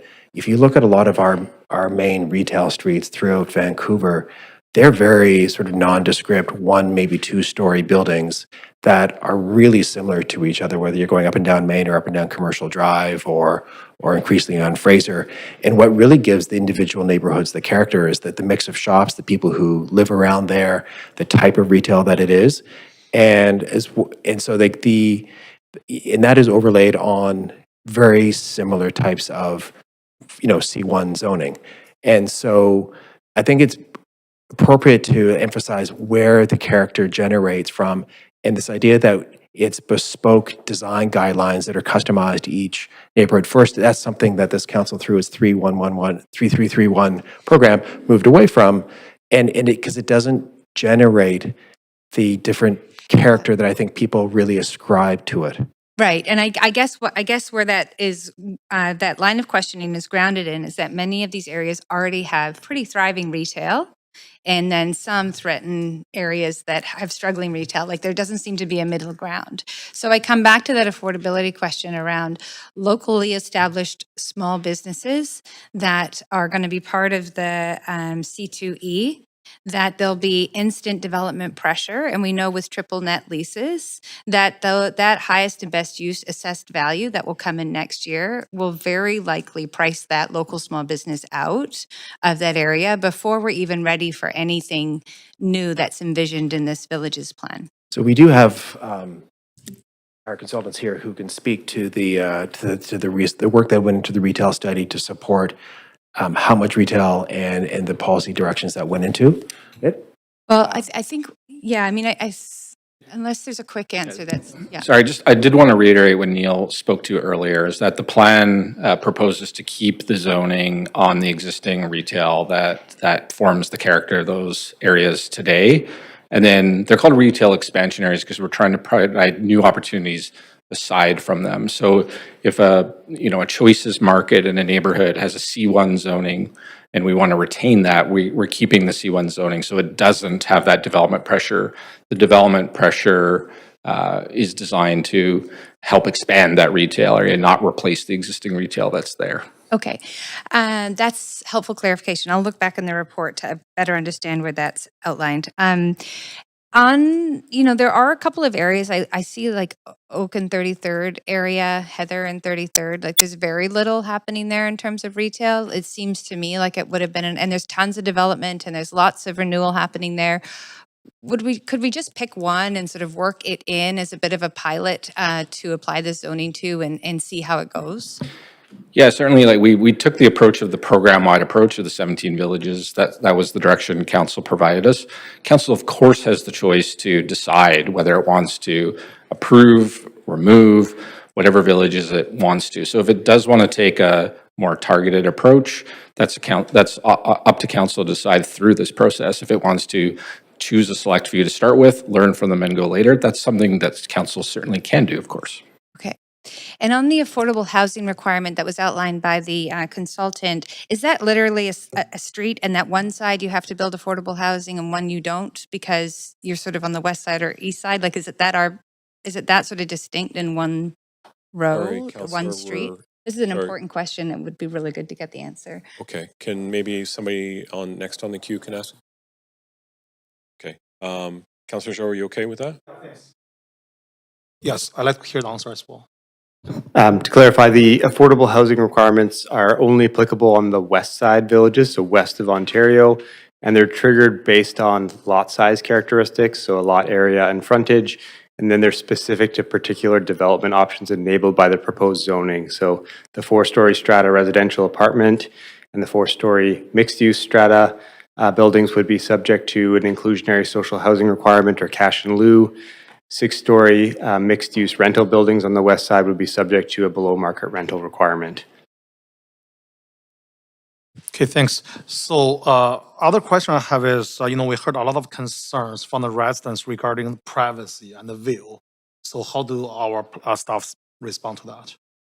So that is a design question, and I think as council realizes, the quality of design makes a big difference in how a building fits in and lands in a neighborhood context. And so again, overlook and privacy is a topic that we address through the citywide design and development guidelines to ensure that new development does respect the privacy and overlook to the extent possible. A growing city, there will be new sizes of buildings that are larger than the previous size of buildings by definition as we accommodate more people. It is unavoidable, and so there are limitations to the design, but we make every effort to make sure that design and overlook are respected to the greatest extent possible. Okay, so the other question is about shadowing. So are there any areas will create some significant shadow impacts on parks, public space, or school grounds? No. Okay, thank you. Okay, so I know the report says that this residential displacement will be low, but how about the small business displacement? And so, per Councillor Bly's questions, we recognize that the existing businesses are very much valued and cherished by current residents, and so the zoning is remaining C1, and so we have taken the redevelopment pressure off those existing businesses, and really focused the new retail on adjacent properties. And so in some ways, it's going to sort of relieve the pressure on those sites to redevelop because there'll be pre-zoned opportunities right next door for more residential above and ground floor retail. Okay, so if the business is displaced, do we have any protection or assistance available to? Yeah. Hi there, Graham Jones with Employment Lands and PDS. We currently offer through our rezoning center CTAP, which is Commercial Tenant Assistance Policy, excuse me. And through that, it's resources for businesses on relocation and resources to help them with leases. Some of them in long leases, haven't done this work for a long time. And also within those resources, they're translated into 6 different languages. They're based upon demographics in the city, based upon businesses that are in the city. So those resources are what we provide through a rezoning center to applicants when they come through. Okay, thank you. The other question about land lifting. So I think you mentioned that 15% of these 13,000 properties will see the potential increase or significantly increase in the land values. How do we prevent land lifting happen on those properties? 15% of 13,000, that's 2,000 properties. Correct, and I'll ask Blair to come up and respond to that. Thank you. Thanks. Councillor, just to clarify, were you asking how to ensure that there's not an increase in property tax? No, I'm asking how do we prevent land liftings? Right, right. And so the mechanism that has been recommended is a requirement for affordable housing to be provided as part of the redevelopment of those specific properties. And that will mitigate any land lift. That's only on the east side. right? No, that's on the west side. Only on the west side. Correct. Okay, how about east side though? Our analysis shows there won't be any land left on any sites on the east side of Vancouver under the proposed zoning. Okay, thank you. My last question is, I think the report says there's significant training and administrative preparation will be required before we make this policy effective. So do we have enough, do we have sufficient staffing right now to avoid any delays for the approvals? Yes, and so we've timed the effective date, the enactment date, the effective date of this to be October 27th, I believe, which does give time for our colleagues in DBL and in the rest of PDS to be trained on this new plan. Okay, thank you. So there won't be any delay. Will not be any delay. Okay, thank you. That's all my questions. Thanks very much. I'm going to give the floor to Councillor Dominato, who hasn't had a chance to speak yet. Thank you, Chair. I appreciate that. Just noting there's obviously a lot of questions and concerns that we've heard from residents. I have three questions. The first one is, I'll state it two different ways. From staff's perspective, what problem are we trying to solve with this proposal? Or if you turn it around, is what vision are we trying to implement by introducing sort of this villages framework? Great, thank you very much. And so we are solving the problem of how we should grow in Vancouver. And the Vancouver ODP lays out the vision for that. As we grow, as we know we will, how do we grow in an orderly way that achieves as many of our goals and aspirations as a city as we possibly can? And so Villages is one example of how we achieve that vision. That vision includes affordability and the opportunity for people from diverse backgrounds and incomes to live in all of our neighborhoods and not to have neighborhoods that are really just for one, say, demographic or economic group, and for those neighborhoods to increasingly become walkable, vibrant public neighborhoods where people are out on the streets walking for their daily needs. And so that can happen at different scales, and the council has seen that happen at different scales. The transit nodes are the most intense example of that. The one down from that will be our major streets like a Kingsway or Victoria Drive, where very, very important local shopping street, we can build off that, or a Dunbar where we can further strengthen streets like that. That'll be a little bit more intense development. But that still leaves an awful lot of the city that is not walkable and does not have destinations today, that do not have options for housing that meet a variety of people's needs. Villages is really about filling that gap and making sure those interstitial spaces do become places where people from the varied backgrounds and opportunities have a chance to find a home to live. Okay, thank you for that. I appreciate that. My other two questions, one is centers around housing, because part of this framework includes a strong reference to missing middle housing and low-rise housing. Do we have a sense of what we have in the pipeline in terms of duplex, missing middle, multiplex? Because we've done a lot over the last number of years to introduce policy frameworks for sort of, I would say, that gentle density and housing options. And if we don't have it right now, I'd be just interested if we could get it. I think we'll have time because we have a number. That's exactly correct. Yeah, yes, that is correct. We can get it for you. We don't have it at our fingertips right now, but we will have it before the end of this conversation. Okay. Be good, I think, to get a snapshot of that. And then my third question is with respect to the retail component that was referenced. And again, if we don't have it right now, maybe we can get it later as part of the public hearing, is really our projections for occupancy or vacancy with new development. And I bring it up, and this is only anecdotal, is that what I've observed with new developments, particularly some of them are like 6-story, some are maybe 8-story, some are higher, is that a lot of the new retail spaces are sitting vacant. And again, that's anecdotal. But I am curious if we have a better sense of data in terms of either projections or real numbers of our experience with introducing new development and whether those retail spaces do actually get occupied. Because what I'm seeing when I walk around is that many times not all the retail spaces are occupied, and they seem to be sitting for several years, if not longer. So I'd be interested in that as well. Thank you. Graham, would you take that? Yeah, sure. I can give Graham Jones with Employment Lens. So with the storefronts inventory, we look at all storefronts in the city. And we do have a sense of that a lot of the changes in some of the retail landscape is that pre-leasing for a lot of them are based on anchors, but there can only be so many London Drugs, so many Shoppers, so many of the big anchors that anchor these developments. And you typically see that, you'll see the smaller units tend to lag in leasing. There's also local markets are different. So for example, when we look at Kitts West Broadway, there's a couple new buildings there, they're 100% leased. There's very low vacancy there.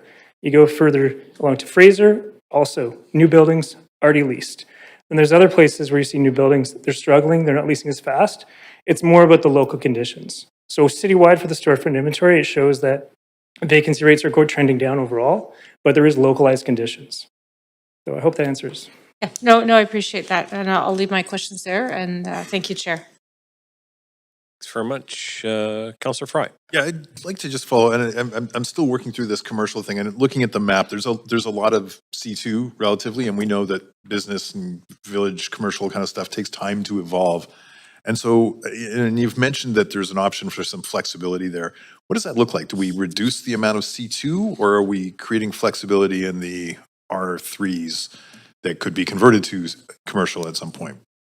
I think we'd obviously follow direction of council if there's a specific, preference one way or the other. What we can do is we can add on additional flexibility for other options so people aren't constrained just to C2. So we can offer other forms of development, and some of it could be residential, it could be through, as Josh noted, instead of being city-initiated rezoned, we just do it through a rezoning policy where we have a lot more flexibility to offer different choices and directions. I think there are things we can add on. There are some small site C2 options that I think would be very beneficial to add so that people don't have to wait for an assembly, that they can have the flexibility to develop a single parcel under a very, very viable C2 option. Okay. So there's a range of opportunities based upon council's preferences and direction. Okay. And I'm just coming back with these things because I'm not seeing them referenced in the document, and it's a comprehensive document. It's very well put together. When it comes to things like permeability and tree canopy and the sort of leafy green neighborhoods that, my understanding a typical single family home is like 6 or 7 FS or 0.67 FSR. And what we're contemplating for some of these 6 stories is 3.7, which seems to me it would reduce the amount of private property, tree and green space and permeability. Am I correct in that? And is there flexibility there too? Because there's mention of green spaces and whatnot, but how does that work? So lot coverage is generally higher for the higher forms of development. As you accommodate more people, you need a bigger footprint of building. And so I think one of the things we need to emphasize is like when we did the multiplex work, we shared that whether someone comes in for a duplex, multiplex, or a single family home, they tend to clear the most of the site because it is just an easier development site. And so the loss of trees is more associated with change than it is necessarily with the form of development. And so where we are really looking for opportunities to make sure we maximize their opportunity to replant. And I think, the historic pictures really illustrate that whole area of the city, which is green and leafy right now, was clear cut and was, just new homes at one point in time. And they have grown in it over time. And so this is also about how do we provide the housing that people need and for a growing city that are affordable, but then also we are absolutely 100% committed to our 30% tree canopy target, and we have strategies to do that. We are introducing things like ecological corridors that will increase denser canopy and tree plant vegetation along key corridors. There are ways that we can meet our target while still accommodating growth and new people coming to the city. Okay, I appreciate that. And on the subject of corridors, don't see a lot of mention of active transportation cycling network in this plan. What does that look like to knit it all together? Because to me, that's a big part of the villages, and I see Paul Story walking up, so I'm going to keep talking until he gets there so I can. Thank you. Yeah, absolutely. So as these areas densify, we'd be looking for those opportunities to connect them in with the rest of the active transportation network. Also be looking at road space like we are across the city and how we can better use that space for active transportation and for people. As council knows, we've done a lot of work on things like advancing our plaza programs. So it would be kind of, as these neighborhoods grow, it would be being sure that we have the infrastructure to support them.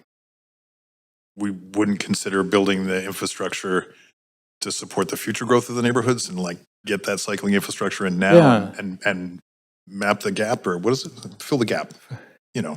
Ungap the map, yeah. Ungap the map, yes. Absolutely. So through each capital plan, we're both intensifying the infrastructure where we see a lot of demand and also expanding the infrastructure across the city. So hopefully as these areas densify, our capital plan is also providing that good active transportation connections to all of the neighborhoods. 30-year plan. Yeah. Okay, thanks. I'm kind of out of time. Councillor Orr. Thanks. Yeah, I just have a question around the cash in lieu, the $44 per square foot and $16.50 per square foot. Are these indexed to inflation or construction costs, or will they essentially lose value over the 30-year life of this plan? They are not currently indexed to any inflation metric. However, as a component of the upcoming work to update our inclusionary zoning requirements more broadly, that is something staff will be looking at and considering recommendations of how to update those over time. Okay. So that would apply perhaps to these later at some point? Okay. Yes. Where does the cash in lieu revenue go? Is there a guarantee that it funds non-market housing? And is there like a mechanism to keep that that money collected in the same village that it was sort of collected from? To address the first component of that, it is required to be deposited into an affordable housing reserve fund, which the city through council resolutions can opt to allocate in a variety of ways to fund the delivery of affordable housing, including through city-led projects or by funding partner projects. There is no current plan or specific allocation to look at directing the funds to particular village areas. But again, that's something that could be a component of future work. In terms of that, the housing review, inclusionary housing review in 2027, why not do that sooner? And just because these zoning changes would take effect at the end in a few months, as it was mentioned earlier, and the potential for land assemblies to be underway now. Why not sooner?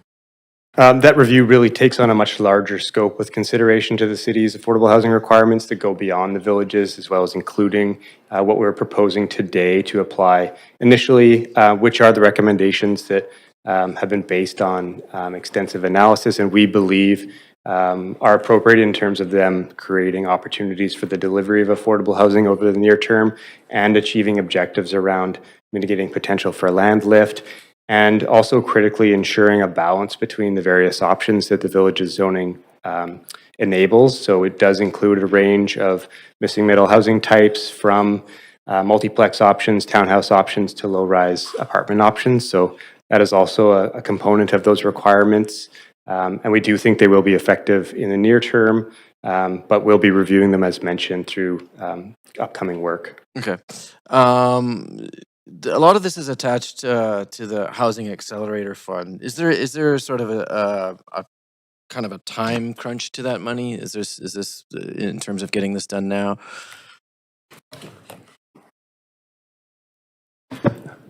Thanks, Councillor. Yeah, this is the last commitment that we have to complete our Housing Accelerator Fund commitments that we've made with the federal government. So delivery of the Villages program is the last of those. So we're anticipating completing that work imminently. And then we will have until, I believe it's the fall of 2027, to spend the Housing Accelerator Fund allocation to the city as a result of the work we've done over the last few years. Okay, interesting. And then I still didn't really get a clear sort of answer on for a property owner outside the commercial area. Can they sell their property not to a developer essentially? Can they And for clarification, you said outside of the commercial areas? Yeah, like outside of the commercial areas, yeah. So the outside of the commercial areas, you'll be in a R3 zone, and so yes, you can sell to anyone who just wants to live in your home, to someone who wants to add. And then inside, in that 5% or whatever it is, 4%, what does that look like? Yeah, I mean, within the commercial retail area, it's really going to be up to the landowner to decide who they sell to. I think typically we see a developer take on that type of scale development. In the smaller scale residential, including one of the opportunities that we have through single egress that includes much smaller sites, we think there's a lot of excellent opportunity to open up new opportunities for different types of people to invest, not just large institutional capital or developers. There's lots of opportunities because you don't require a lot of land assembly. You can develop on 1 or 2 lots, and that will lower the barrier to entry to a lot more types of people, including the existing landowners, to enter into partnerships or whatever to develop their lands. That's time. Thanks very much, Councillor Maloney. I just wanted to confirm, so with the Housing Accelerator Fund, if we don't pass the Villages Plan, do we jeopardise that funding allocation? Thanks. Yeah, this is one of the Housing Accelerator Fund commitments that the city entered into. So the funding from the Housing Accelerator Fund is contingent on completing those commitments. I believe we've received the first 3 draws of the $119 million that are involved in that agreement. The last draw of $30 million is contingent on a number of things, including completing all of the commitments we've made, including the Villages program, as well as hitting our housing target numbers that we committed to the federal government on, which we feel we are on track to. So if we weren't to, say, complete the Villages work, based on experience in other jurisdictions that have not completed all of their Housing Accelerator Fund commitments, there could be a holdback of some of that last draw of $30 million. And that's ranged from no holdback or no penalty to a 50% reduction in the allocation. And what is that funding being spent on? It's being spent on a range of things, primarily on infrastructure programs, so that delivering community spaces, delivering a range of community-related infrastructure, community centers, et cetera. So Vancouver has chosen to allocate most of its Housing Accelerator Fund money to supporting the delivery of sort of housing-related infrastructure rather than directly on housing itself. Okay. And is there a way in the Villages Plan to prioritise land owned by non-profits so that social housing can be built in the villages? We have looked at, there are a number of existing nonprofit-owned sites in the villages, and they do, it is in fact the highest density form that can be built, is if you're nonprofit social housing, you get a little bit of a density bonus. So the majority of the plan, again, will be 6 stories and under. That is a fairly cost-effective form for nonprofits to build, so they will be able to take advantage of the zoning if it is passed. And in terms of the problem identified with retail, some areas of retail not being having high vacancies, is it generally the case that having more people living in an area near shops leads to more customers? I mean, is that the answer to these areas, or is it more complicated than that? No, the success of businesses is based upon the number of people in the catchment area. And generally in local serving retail, most of that catchment area is within a easy walk or roll and easy transit or bike ride, with some number of people coming in by car, certainly. But the preponderance of customers in these local shopping areas have been documented over time as being, they've walked there. So the thinning of population in some of the established residential neighbourhoods could be contributing to high vacancy rates in their retail areas. Absolutely, and we were seeing that in some neighborhoods in the west side, such as West Point Grey. And so what are the possible impacts? I mean, I'm hearing concerns from my colleagues about the retail requirements and of, contemplating cutting down the number of village areas being rezoned. What are the potential risks in doing that? those two things? So starting with the second, so reducing the number, the risks really are the lost opportunities. And so I wouldn't, no one's going to get punished or, there's not going to be any like negative, but it does mean that there'll be fewer neighborhoods with fewer opportunities for people to move into. And so it'll just take us longer to then eventually to do the work to support those changes. But if you look over the arc of 50 years, a few years delay is certainly manageable. Not doing the work would certainly be of significant cost to the city. So it might have land lift implications or land value implications. So the risk, the real risk, if you get down to a very small number, is the concentration of demand on a limited number of parcels. And so we want to have enough so that you don't have all the developers chasing this very attractive. Right now, it's one of the most viable forms of development we have in the city. And so forcing all those developers to on a few parcels will risk higher upward pressures on land. Yes. We're at time there. So thanks very much. Councillor Montague. Yeah, thanks. Been listening intently here, and my colleagues have had some really good questions. People love predictability. Predictability with what's going to happen to the neighborhoods they currently live in and what's going to happen with the neighborhoods they want to live in. So is there a way to have predictability without speculation? And is this staff's idea of how that happens, or? Yes, and just expanding on the sort of that the market mechanism that I was just describing to Councillor Maloney, the speculation is when it's really fueled by a lot of people trying to go after a limited supply. And when we constrain opportunities for new development, then you have the highest risk for speculation. And so, yes, so this plan is intentionally trying to really reduce that speculative pressure by offering lots of opportunities. And so then the market can go where the market can find the best opportunity this year, which may be different than next year. And it sort of moves around and we let the market do its best work. So, okay, expand on that a little bit. Someone, I can't remember who it was, suggested maybe choosing one or two of these villages as a pilot. If staff were to choose one or two villages and I'm trying to figure out like the rationale of, because like Councillor Joe said, these are all each of the villages are very different when you look at them. If staff were to recommend, and I'm not going to hold you to this, obviously, one or two as a pilot, which would you choose and why? So I understand why council should do this. Yeah, thank you for the question. And, I think we would really look for opportunities in different geographies, different sort of sub-markets in the city to really learn how this behaves in different parts of the city.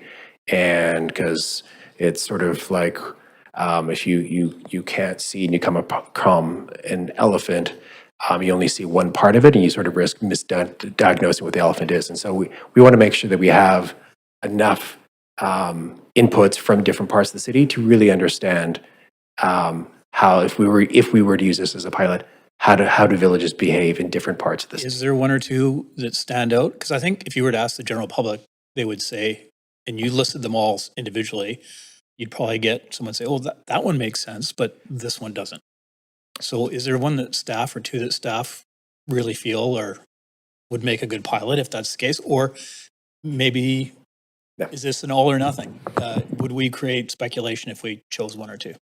It definitely is not an all or nothing. It depends on what issues or concerns they might want to address. So, for instance, if there was a desire to mitigate risk against unintended consequences of, say, nearby retail, you could suggest, okay, well, maybe the villages closest to Dunbar ought to be the one maybe we take away, or maybe we do one of those villages instead of the 4 along there.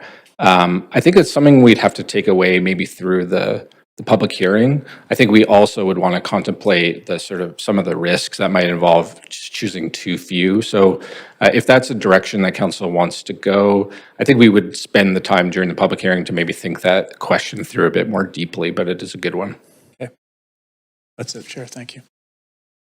Okay, thanks very much. All right. This is the second call for speakers. If you wish to speak to council about this item, please call toll-free 1-833-353-8610, followed by participant code 1061445#. Before the close of the speakers list, the phone number will be displayed during the recess.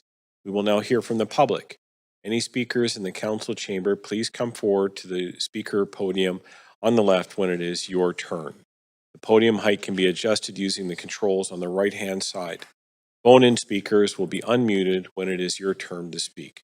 Speakers will have up to 5 minutes to make their comments and should limit their comments to the merits of the report being considered. Our first registered speaker is speaker number 1, Riley Wood. Is Riley Wood present? Hello, Riley.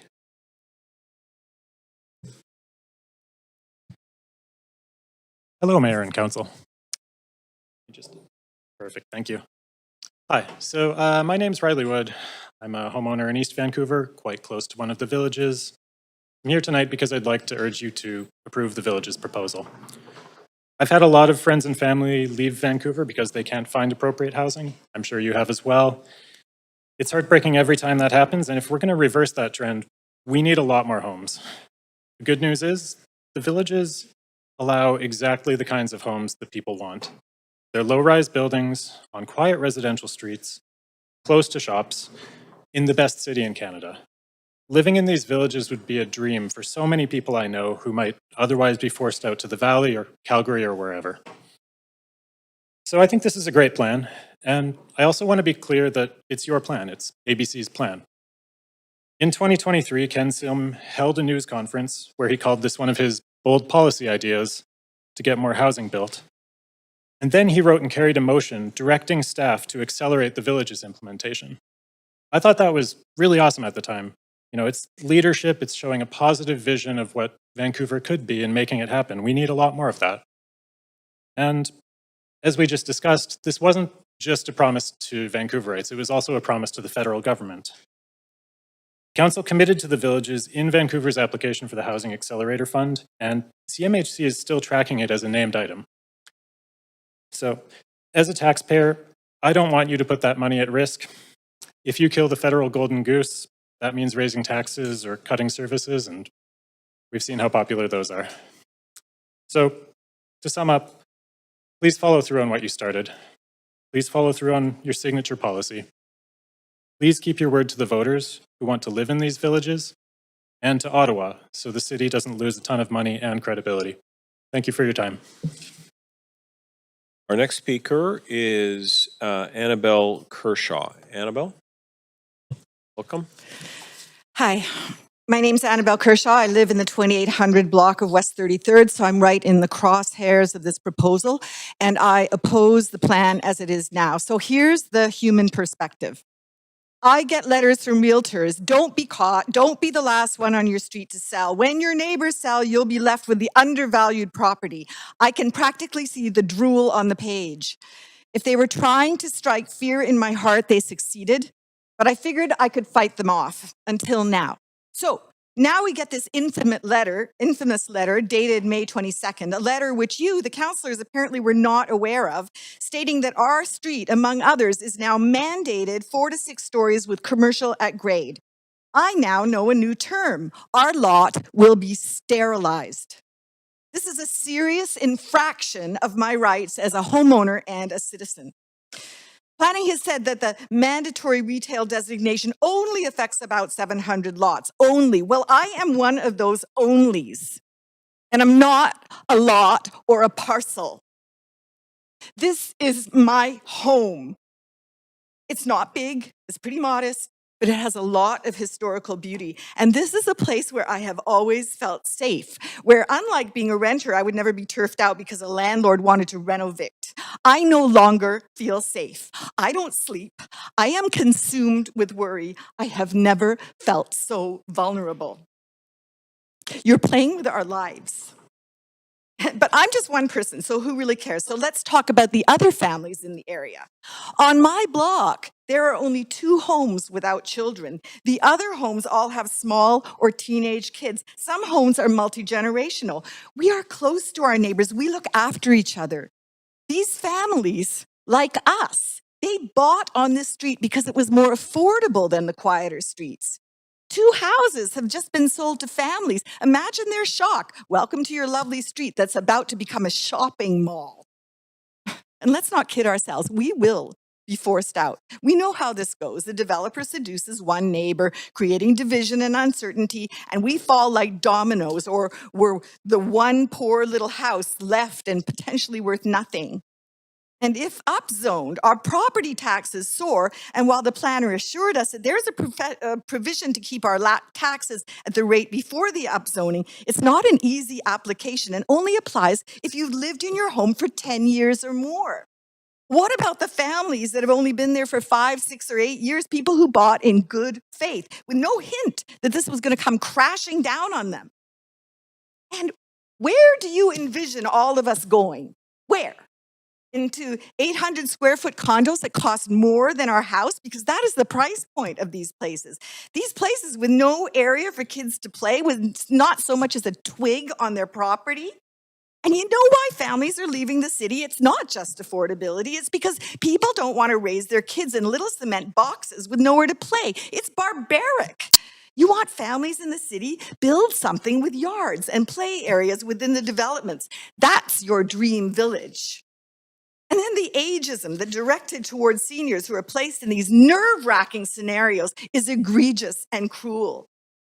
Blaming people who have lived and worked their whole lives only to be blasted for selfishness is so discriminatory, it makes my blood boil. We have a village with shops and services 1 minute away. In addition, a 5-minute bike ride or 15-minute walk in 2 directions takes me to 2 medical clinics, 5 pharmacies, markets, basically anything we need. This is your walkable city in place now. Our street is small. 4 to 6 stories is larger than some of the buildings on the Canby corridor, a 4-lane highway. This is way too much for our street.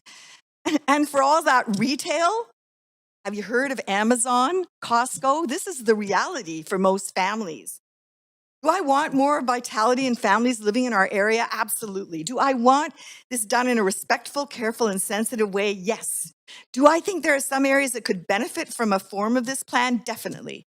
I honestly never thought I would see the day when the government that I elect would be gunning for me. It's like I have suddenly been thrown in a totalitarian regime.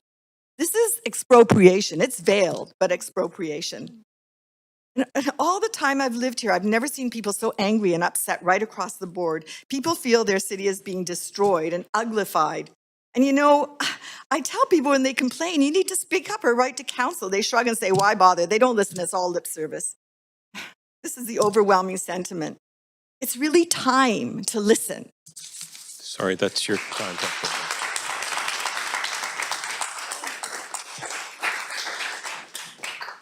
Okay, folks, I just want to just ask that it's really important that we don't have any sort of sharing and what have you. I appreciate the emotion, but that's the way council meetings are conducted. Our third speaker is Barry Way, and he has a PowerPoint presentation. Welcome, Barry.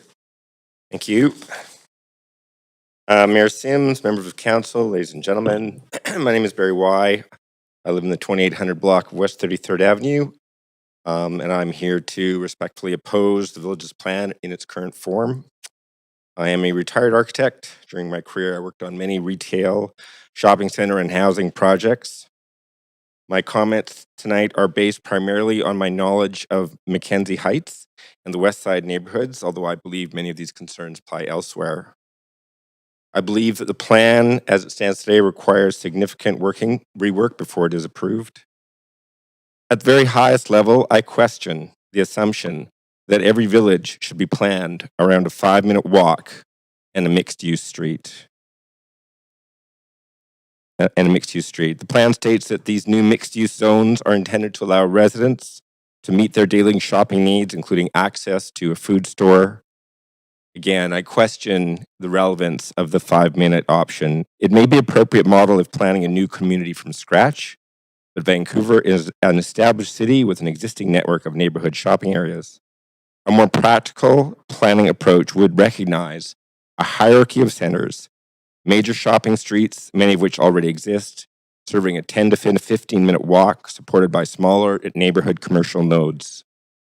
This approach would better reflect how retail actually functions and would allow housing density to be added in a way that responds to the character and needs of each neighborhood rather than applying a largely uniform model in which the housing that's being provided is essentially being located primarily to serve this 5-minute assumption, if you will. And why is this important? It's important because as the location of the villages, and I'll speak specifically of those on Mackenzie, all the villages on Mackenzie are primarily located because they're roughly between Dunbar and Arbutus and Caristelle. So they are intended to bridge what looks like a gap in the walkability. I would argue that there is no gap in the walkability. And I would argue that the locating of those villages on Mackenzie from one end to the other, it should be reconsidered. The city proposes a new 2-block mixed-use street where homeowners from Carnarvon to McDonald were advised on May 22nd that future redevelopment would be limited to mixed-use projects. However, the city's own retail opportunity projection reports reaches a very different conclusion. It states parcel-based financial modeling indicates that it will be very challenging to locate any new retail floor area in this village in the foreseeable future. The report explains this is because of high land values and insufficient market returns to justify new mixed-use developments. It raises an obvious question. If the city's own consultants conclude that mixed-use development is very challenging under current market conditions, what is the evidence for restricting all of the properties on West 33rd between Carnarvon and McDonald to mixed-use redevelopment? You would think the answer could be in the village's plan, somewhere under how much this new housing is going to create in terms of new markets. But it is not in the village's plan. The plan does not contain a detailed economic feasibility analysis for the surrounding residential areas. It does not estimate likely builder uptake. It does not demonstrate that redevelopment will occur at the scale assumed and needed to fuel these thousands of square feet of new retail. And it does not demonstrate that the new housing created will be affordable to average Vancouver households, in spite of what we just heard. Affordability is presented in this plan as a policy objective, and that was admitted just briefly a few minutes ago. But there is no economic analysis showing that the proposed zoning around Mackenzie and West 33rd will achieve that objective. The city's own engagement report documents repeated and finally, infrastructure. The city's own engagement report documents repeated concerns about traffic, pedestrian safety, overcrowded transit, and the narrow roadways at West 33rd and Mackenzie. The supporting reports also identify limited parking and physical constraints. In fact, the cars on Mackenzie west of, on 33rd west of Mackenzie literally park on the curb, and immediately adjacent to that are full-grown mature trees. Yet the village plan contains no village-specific engineering analysis demonstrating that the existing transportation or utility infrastructure can accommodate the proposed increases. Sorry, Barry, that's your time. I'm just going to say one last thing. As an architect, I find that difficult to reconcile. The city is proposing one of the largest neighborhood rezonings in Vancouver's history based on less site-specific technical analysis Barry, we've got than it would normally require from a private applicant seeking approval. Thanks very much. Next speaker is James Baden. Thank you. My name is James Madden. I'm a resident of Vancouver and I support this plan. So I'll speak specifically to the west side villages along McDonald and Mackenzie because those are the ones I'm most familiar with. I grew up in Dunbar, very near some of the proposed village areas, and my family and I frequent the existing retail at 16th and McDonald and 33rd and Mackenzie. As with most young people who grew up in the city, I love it here and I really want to be able to stay, but I've had a hard time picturing my future here with rents, with rents so astronomically high. Now that we've finally begun to see asking rents come down, but it hasn't been equal throughout the city. Dunbar has very few secured rental buildings and the lowest share of rental households in any neighborhood of the city.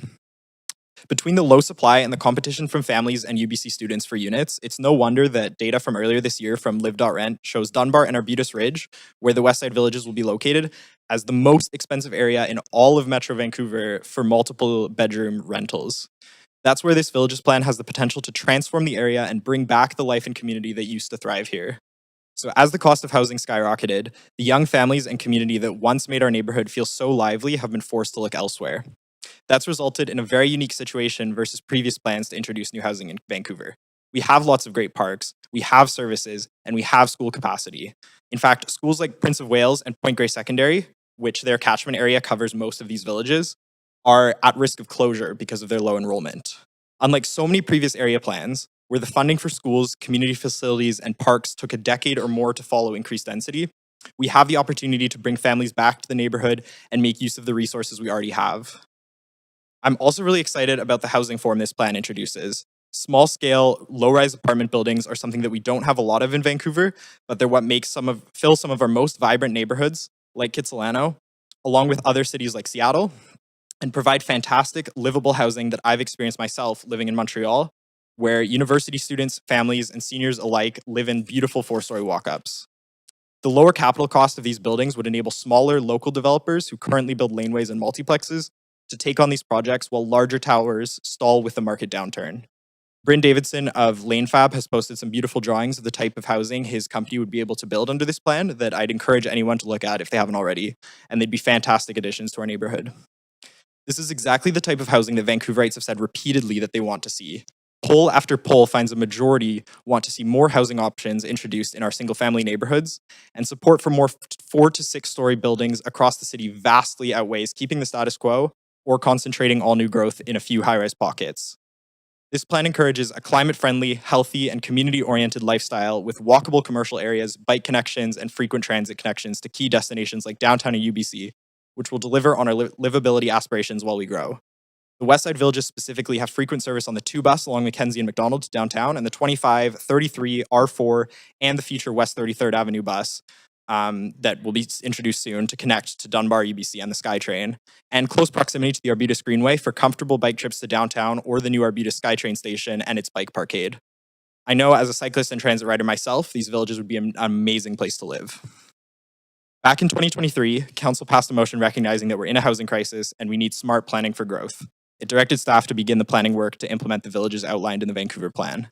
Now, almost 3 years later, we're seeing that work presented back to Council, and I'd encourage every councillor to vote with that same conviction to deliver smart, livable housing solutions for people like me who would love to see our futures here. I'll note that in the public consultation for the Villages plan, the vast majority of people in my generation were supportive of this plan. You might not hear from many of us tonight, but I think it's important that our voices are heard as the future of this city. So thank you very much.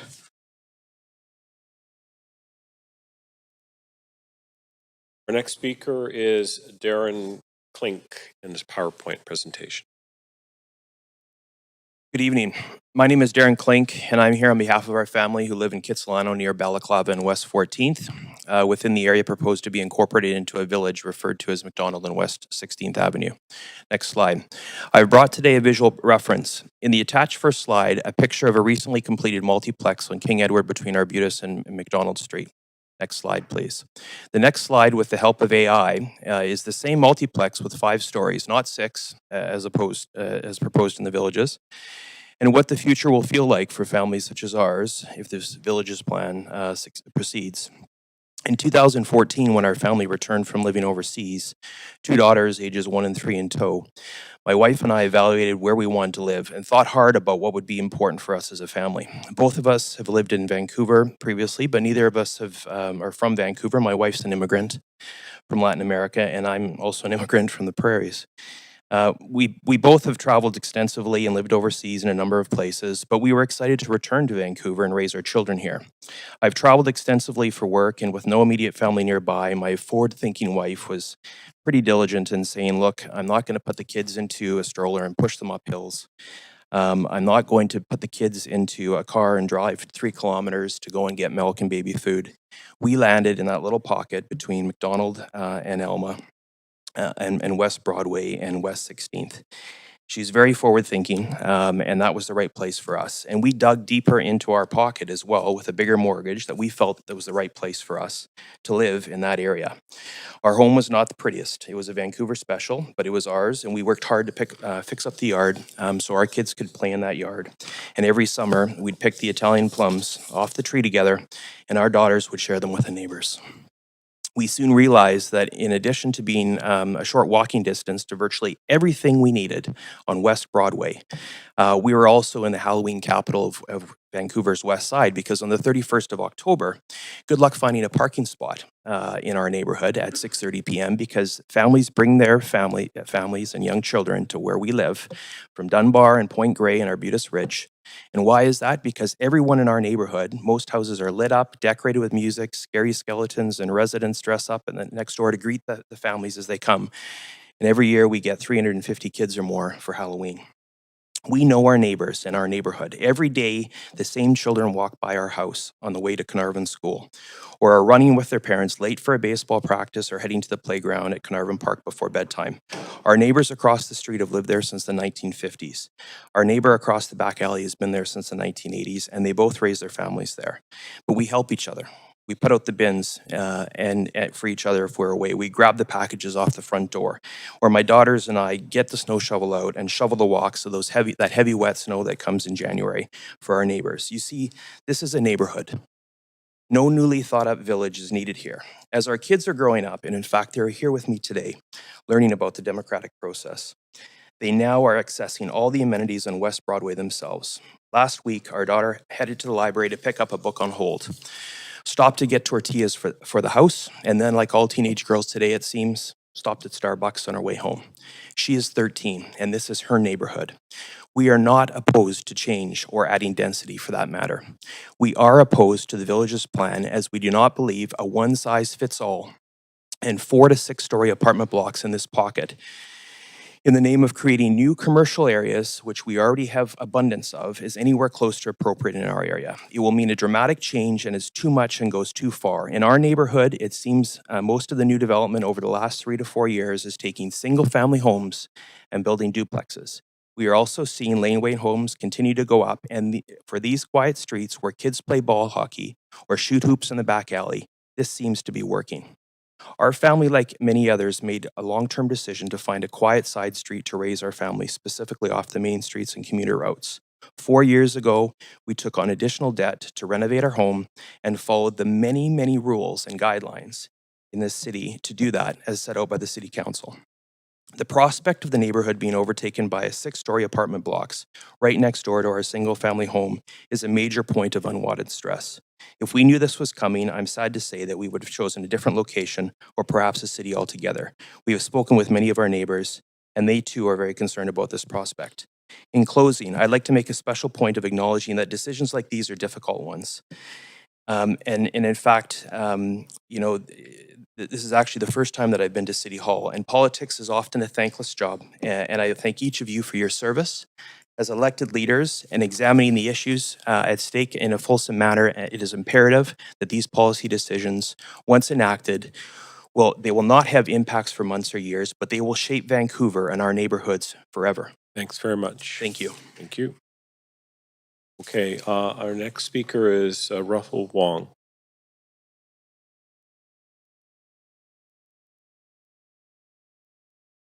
Go ahead.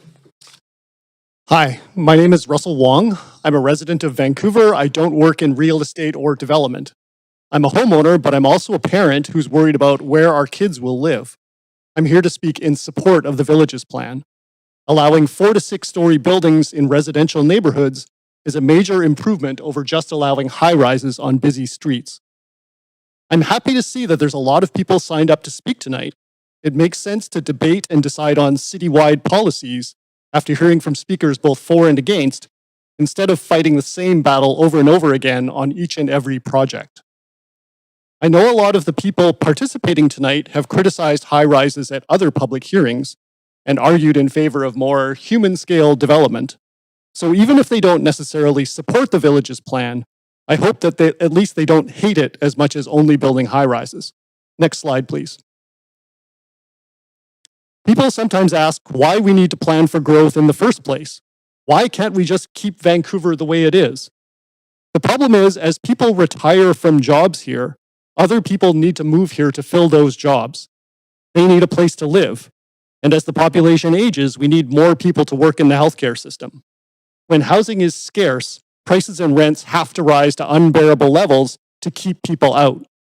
The result is labor shortages and increasing strain on the healthcare system. Even if you're an older homeowner and you don't need more housing yourself, that's a cost rather than a benefit. Next slide, please. Land here is limited by the ocean and the mountains. As the region grows, we need to build up. But we set up city institutions back in the 1970s to limit growth and make it difficult to build new housing. So then it's like pushing down on a balloon. People end up having to live further out in places like Surrey or Langley, which means that they end up driving longer distances to get to work, and we get worse traffic. Whenever we do allow new housing in just one spot, there's so much suppressed demand that people want to build as high as they possibly can. Next slide, please. In Montreal, in contrast, if you walk around residential neighborhoods, you see a lot of 3- and 4-story single-lot apartment buildings with 1 or 2 family-sized flats per floor. It feels a lot like residential neighborhoods in Vancouver. They're pretty quiet and there's lots of trees. It's just that they're using their limited land more effectively.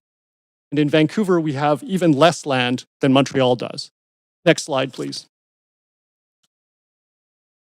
As the McPhail report noted, the public hearing process tends to amplify the voices of people who are most fearful and opposed to new housing because they're the people who are most motivated to participate in the process.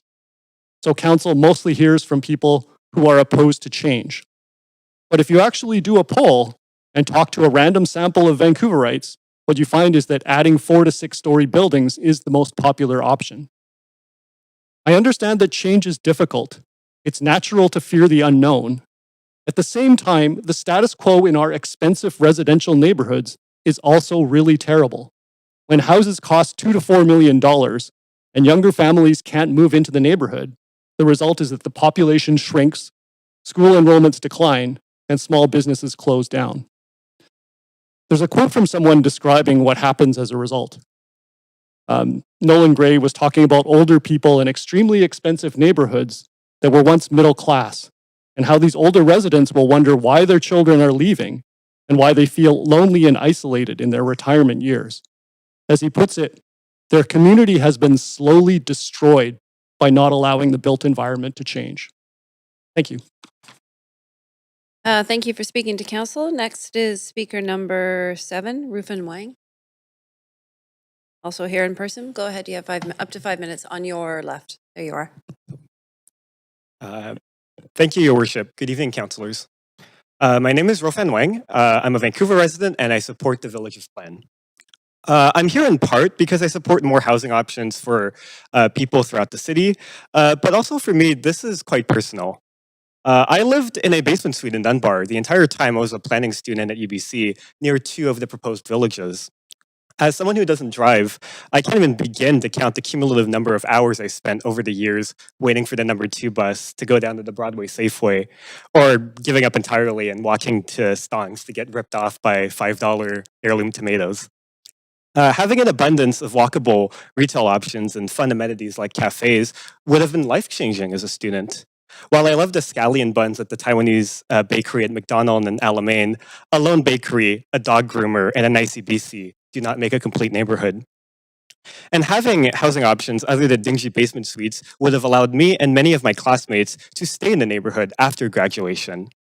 To me, one of the greatest ironies of my time in Dunbar in planning school was going to campus every day to learn about the importance of mixed use and the conviviality that ground level retail brings in neighborhoods, and then going home in the evening to see none of these principles reflected in the neighborhoods held up as examples of good planning.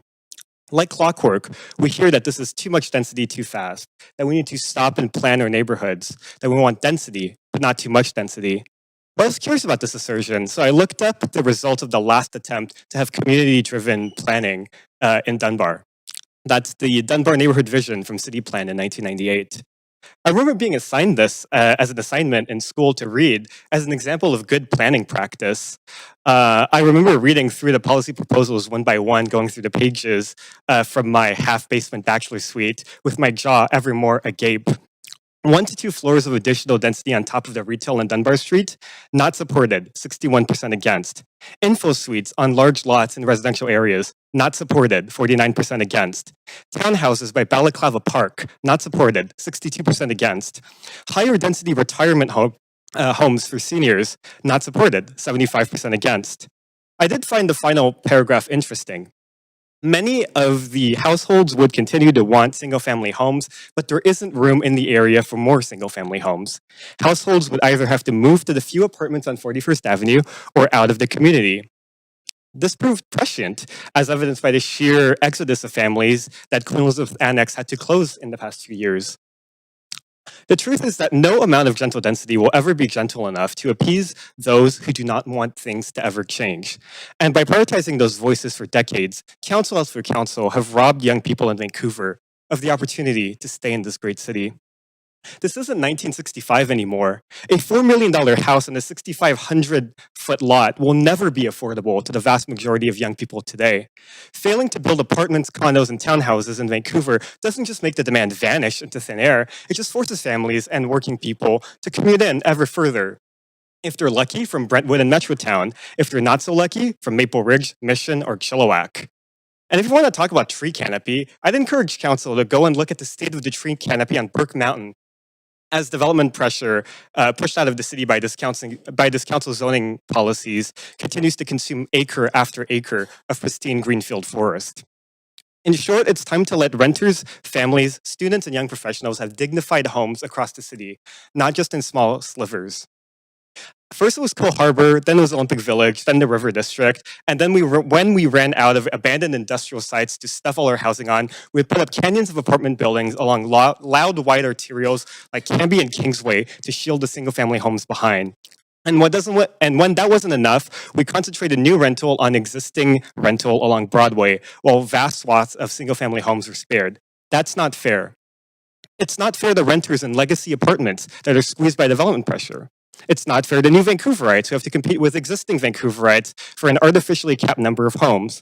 And it's not fair to the neighborhoods that have to accept all the density while others take the nickname Hollywood North a bit too seriously and lock in Malibu land uses across half of the city. I urge you to break with decades of exclusionary zoning and put housing choice over property values and to pass this plan. Thank you very much. Thank you, Rufin. Now speaker number 8, Gregory Stephen Hackman. Worship, council, neighbors, thank you for this opportunity to speak to you today.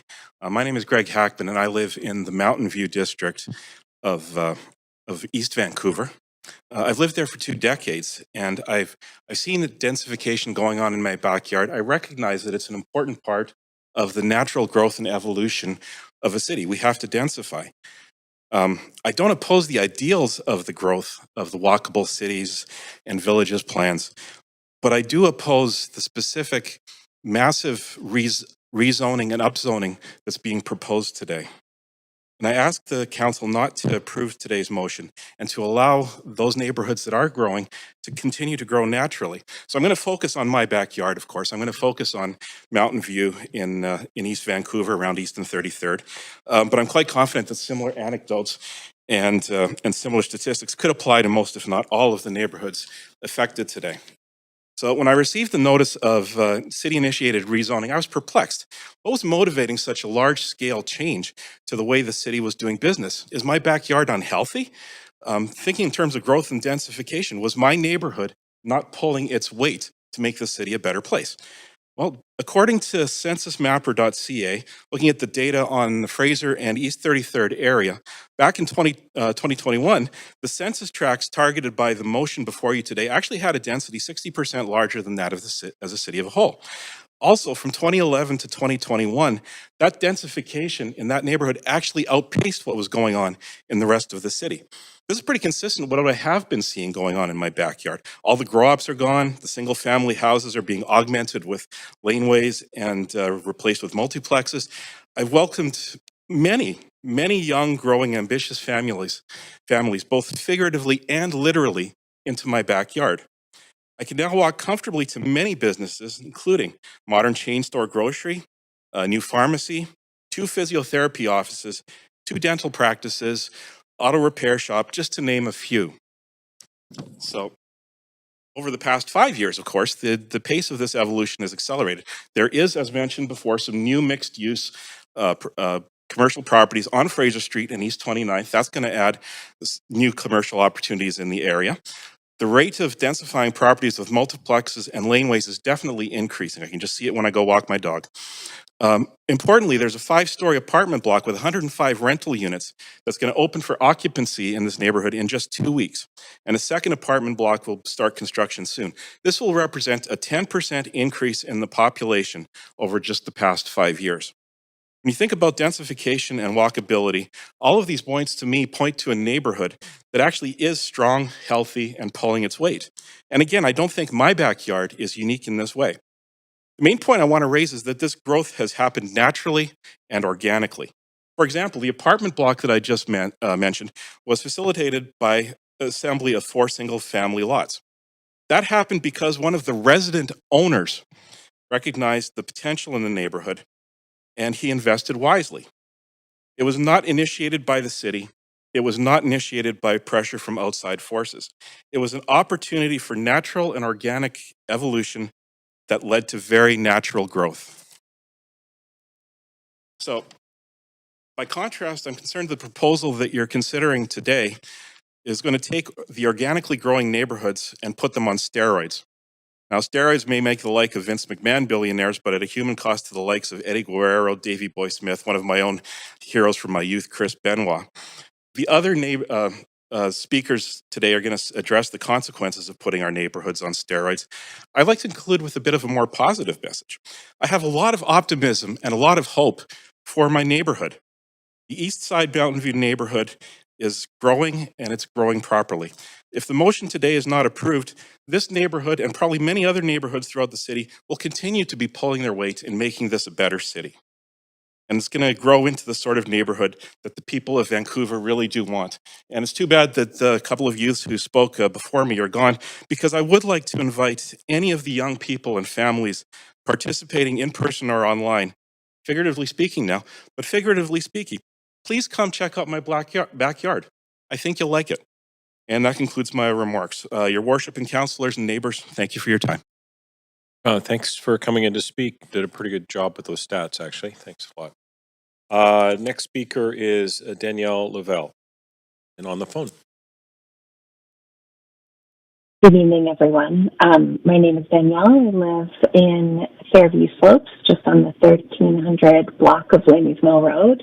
I'm calling in long-time listener, first-time caller, as a technology executive and a parent raising one child in one of those cement boxes that was mentioned earlier, because that is what my husband and I have been able to afford as 2 entrepreneurs in Vancouver who he's built an indie video game company over the last decade, and I've been in software, growing a company that got as large as 30 employees. We've consistently reinvested in our companies versus in property that has been out of our reach. So as someone who's wanted to stay in the city, housing has been out of our reach. And so I want to say what I should have said from the beginning is I support the goals of the village plan, and I support this plan. I want more housing, and I believe that enabling 4 to 6 story housing without a slow site-by-site rezoning fight is the right direction. I don't have a lot more to say than that, other than as many other families have done. Most of my friends have left the city because they couldn't afford to live here with 2 children anymore. Out of our prenatal class with 10 families, only 2 of us are still hanging on. Everyone else is left to the island or to Alberta over the last 7 years.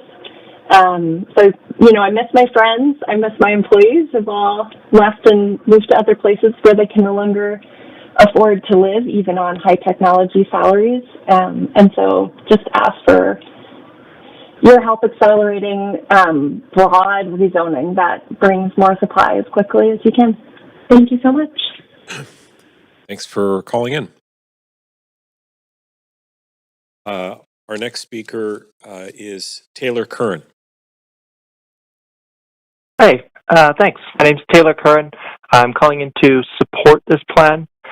I think this is an incremental and long overdue step forward for the city. We've been talking for years about how we need more missing middle housing options through the city, more ownership options other than $3 million single-family homes and $2 million duplexes. Well, this plan allows for more affordable ground-oriented options like townhouses, row houses, and apartments. We've been talking about how we need more rental options than just basement suite. This is going to allow for more secured, purpose-built rental housing in all of these neighborhoods. We've been talking about wanting complete walkable communities, and this is going to allow more everyday shops and services nearby. It's going to provide options for seniors to be able to downsize while staying in their communities. It's going to provide options for young middle-class families who don't have generational wealth to be able to buy or rent a 2 or 3 bedroom home along a quiet, leafy street. It will provide options for students and young to move out of their parents and into a studio or a 1-basement home nearby. I think one of the criticisms you're going to hear a lot is that there hasn't been enough consultation on this plan.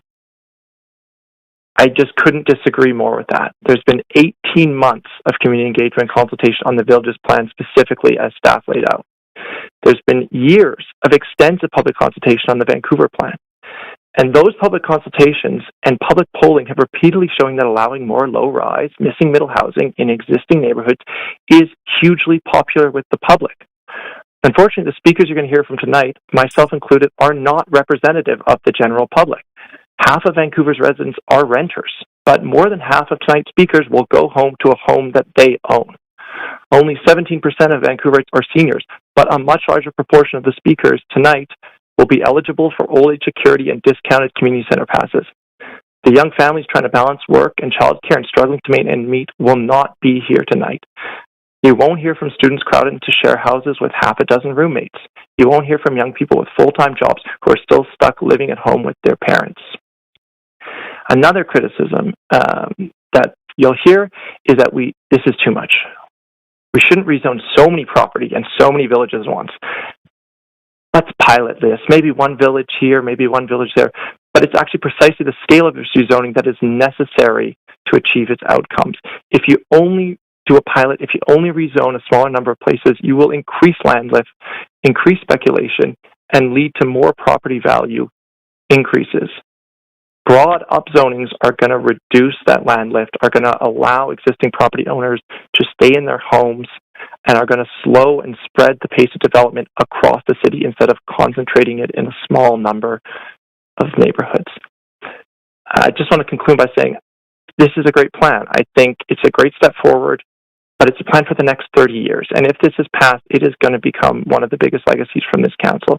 It is a step towards creating more walkable, livable, affordable communities filled with local businesses and a mix of missing middle housing options, the exact kind of housing and density that speakers come to these public hearings over and over and say that they want more of. Council has an opportunity to make that easier tonight. Thank you. Thanks for calling. Okay, our next speaker is Charles Kelly, and he is a representative, so.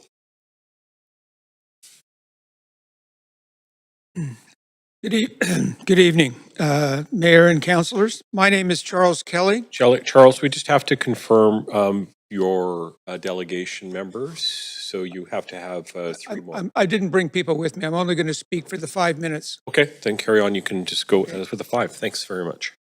Okay. Good evening. My name is Charles Kelly. I've been a Vancouver resident for over 40 years, and I'm a businessman.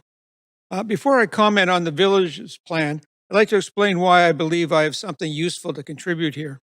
Over the course of my career, I have worked at the intersection of urban planning, government, real estate, finance, and public policy.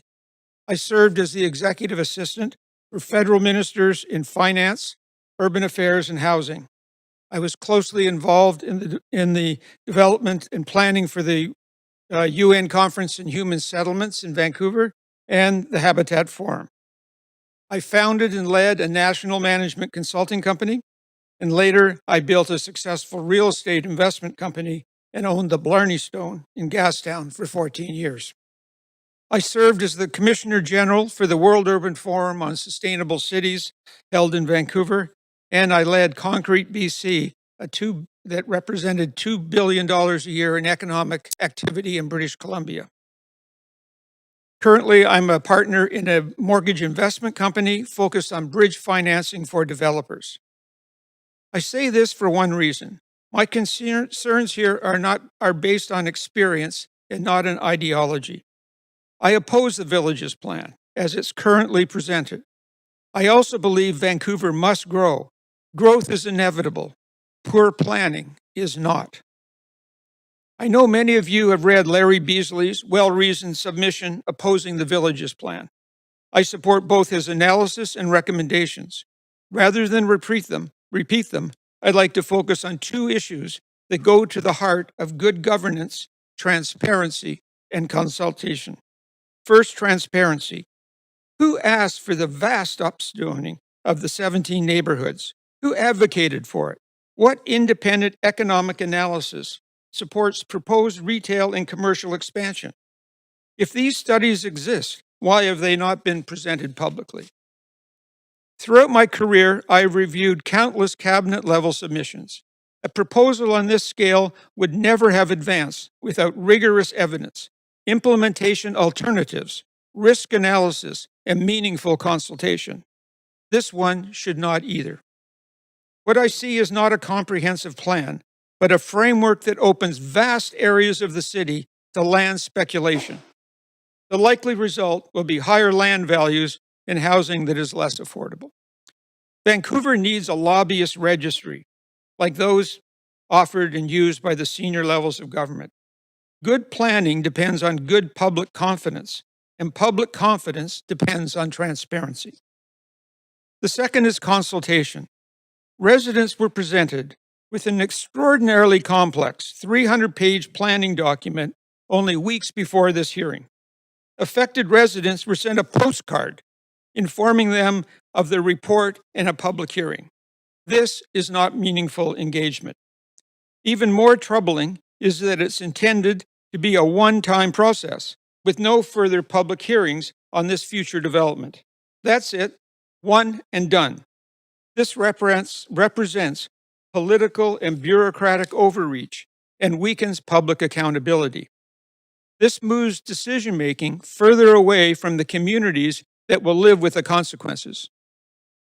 Through my work with the United Nations, I met people in some of the poorest communities in the world. I learned one enduring lesson. When governments extend trust to citizens, citizens respond with trust. This council does not trust residents. This council eliminated community-based planning in the ODP, and now with this plan, further undermines resident input in the planning of their communities. These issues are among the reasons I've decided to run for City Council with TEAM. If elected, TEAM will end top-down planning, rescind this plan if it's adopted, and review the ODP. We will work to restore community-based... Chair, I have a point of order.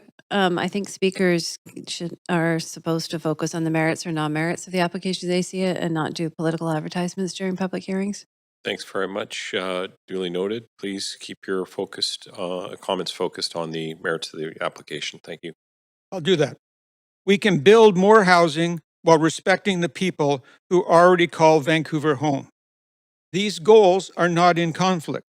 They are the foundation of good city building. Thank you.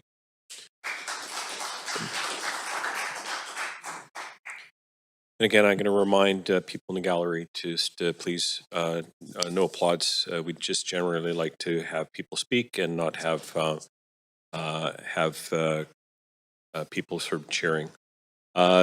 Great. So the next speaker is Maureen Heather Hackman.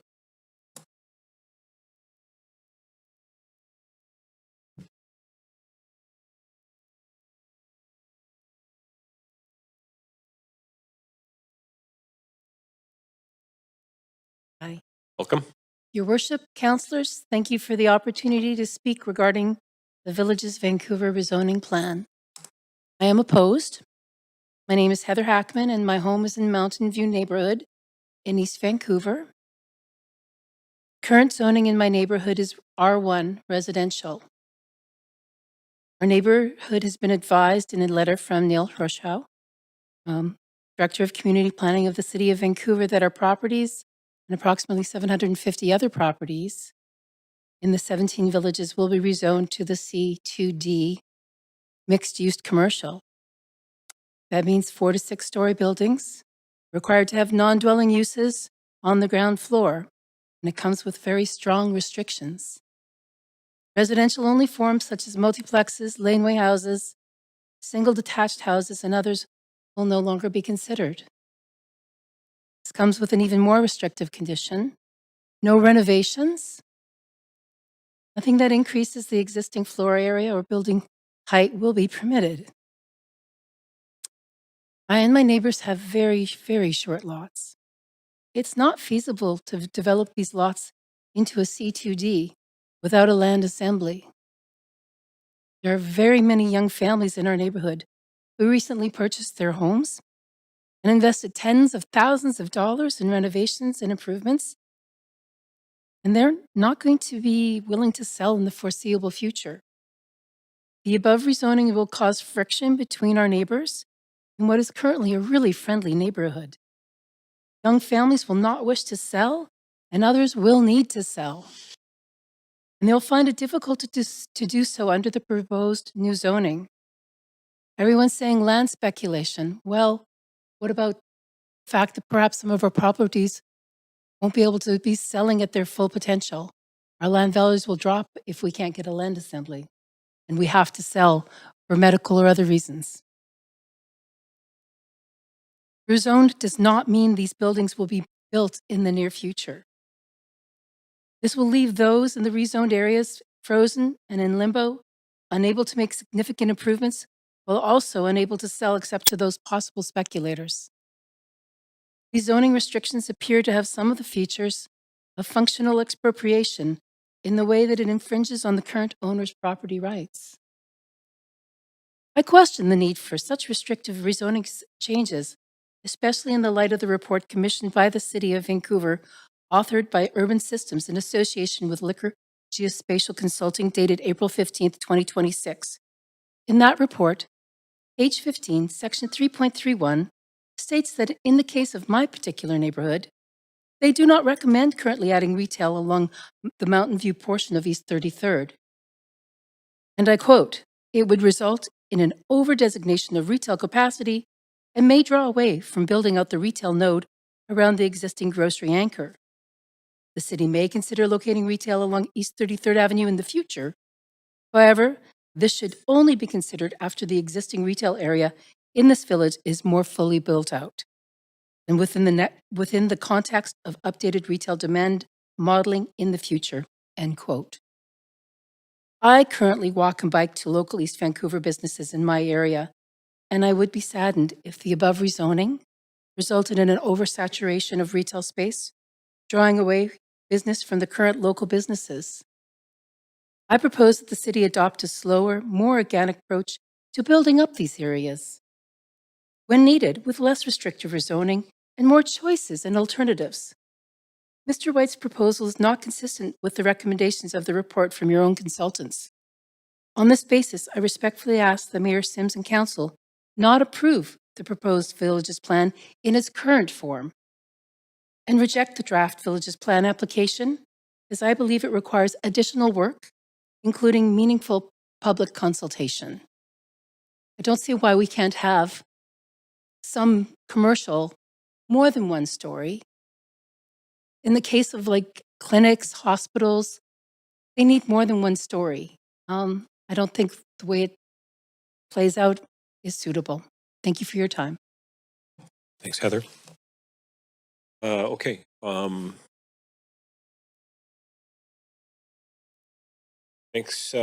next speaker is Roderick Weiler.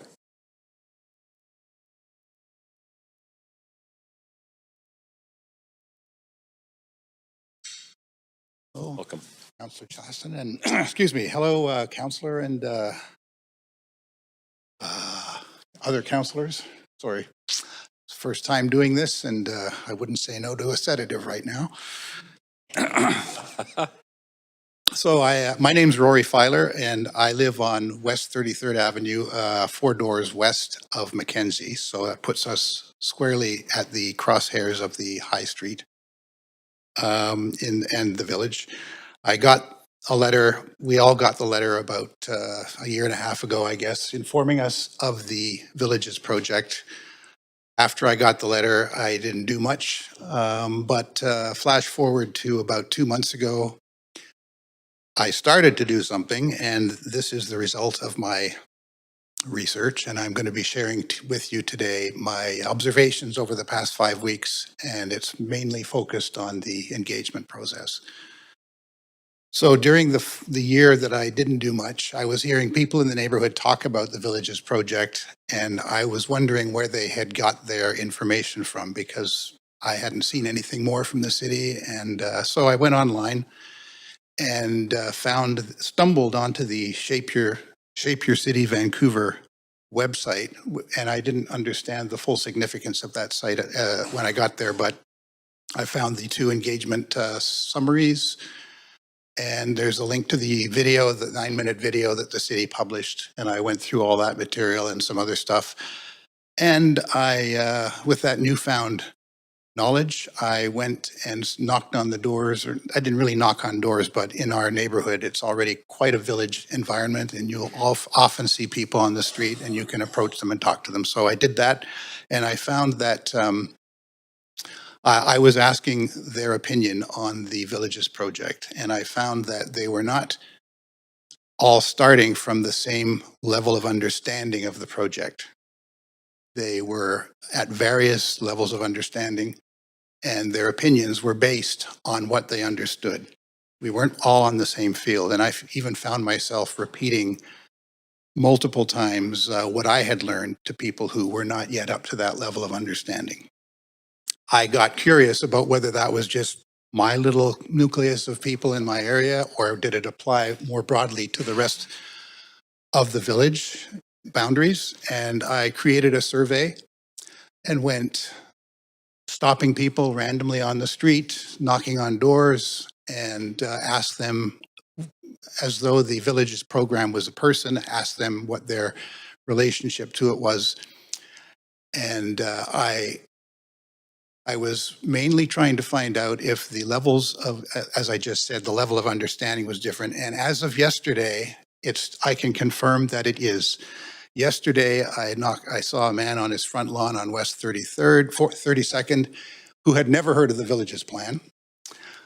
2 weeks ago, I was speaking to somebody and explaining the boundaries of the published boundaries of our village, and she exclaimed with some surprise that she thought that the 33rd and Mackenzie intersection was the village.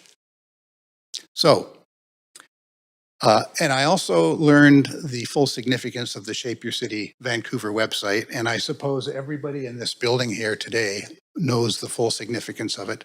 That being that it is as I understand it, the main mechanism that the city uses for engaging the populace. And if that's the case, then an awareness of that website is definitely, it has to be relevant to the effectiveness of the engagement process. In my survey, 10 of 64 people are aware of that website. Now, I'm not a professional surveyor or anything, but I think that's a very interesting statistic. And I'd be curious to know what measures the village planning team has used to determine that this engagement has been successful. Before I finish, I have one question for council. Before you vote, I'd like you to consider, each of you, what level of confidence you have that the engagement process has achieved levels of awareness and participation by the general populace that council would consider appropriate. Thank you. Thanks for coming in. Our next speaker is Hakon Coyote. Coyote.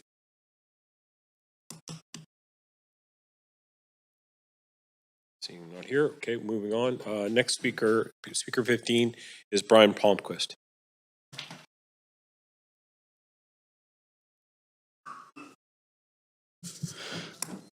Mayor and councillors, my name is Brian Palmquist. I'm a 50-year resident of Vancouver speaking against the village's plan. Not because I'm old, but because it's just wrong.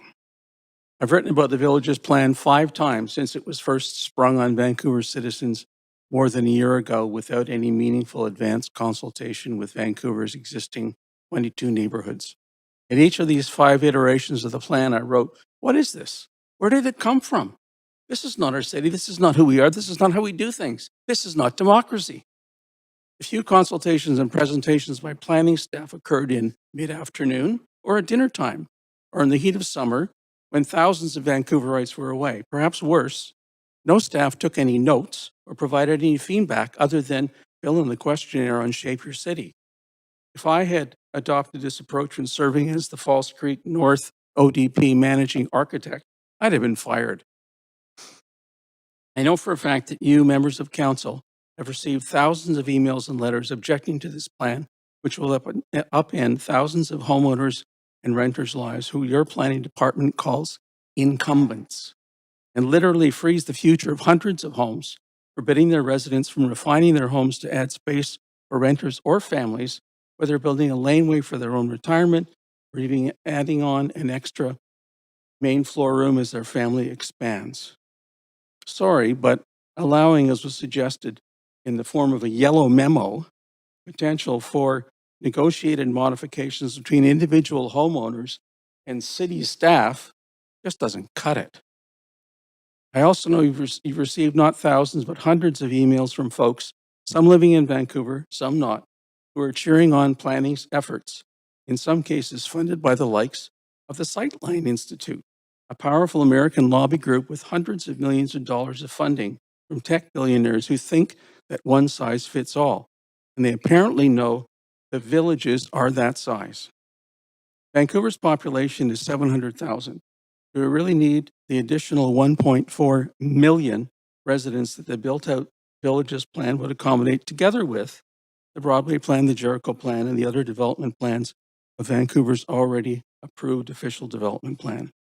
I hope this is not what you, the council, meant to do. One must assume it is what your planning department wants you to do, to impose from the top down yet another massive density increase, whether we citizens want it or not, to ignore most of our existing neighborhood shopping streets and their needs while inventing or further densifying 17 new villages, to further upzone 1 in 7 lots between Blanca and Boundary to 4, 6, or even 8 stories, all the while placing in limbo hundreds of homeowners whose only crime was buying or renting a home near an arterial street, and in many cases because the reduced cost of ownership or rent on a busier street was what they could afford.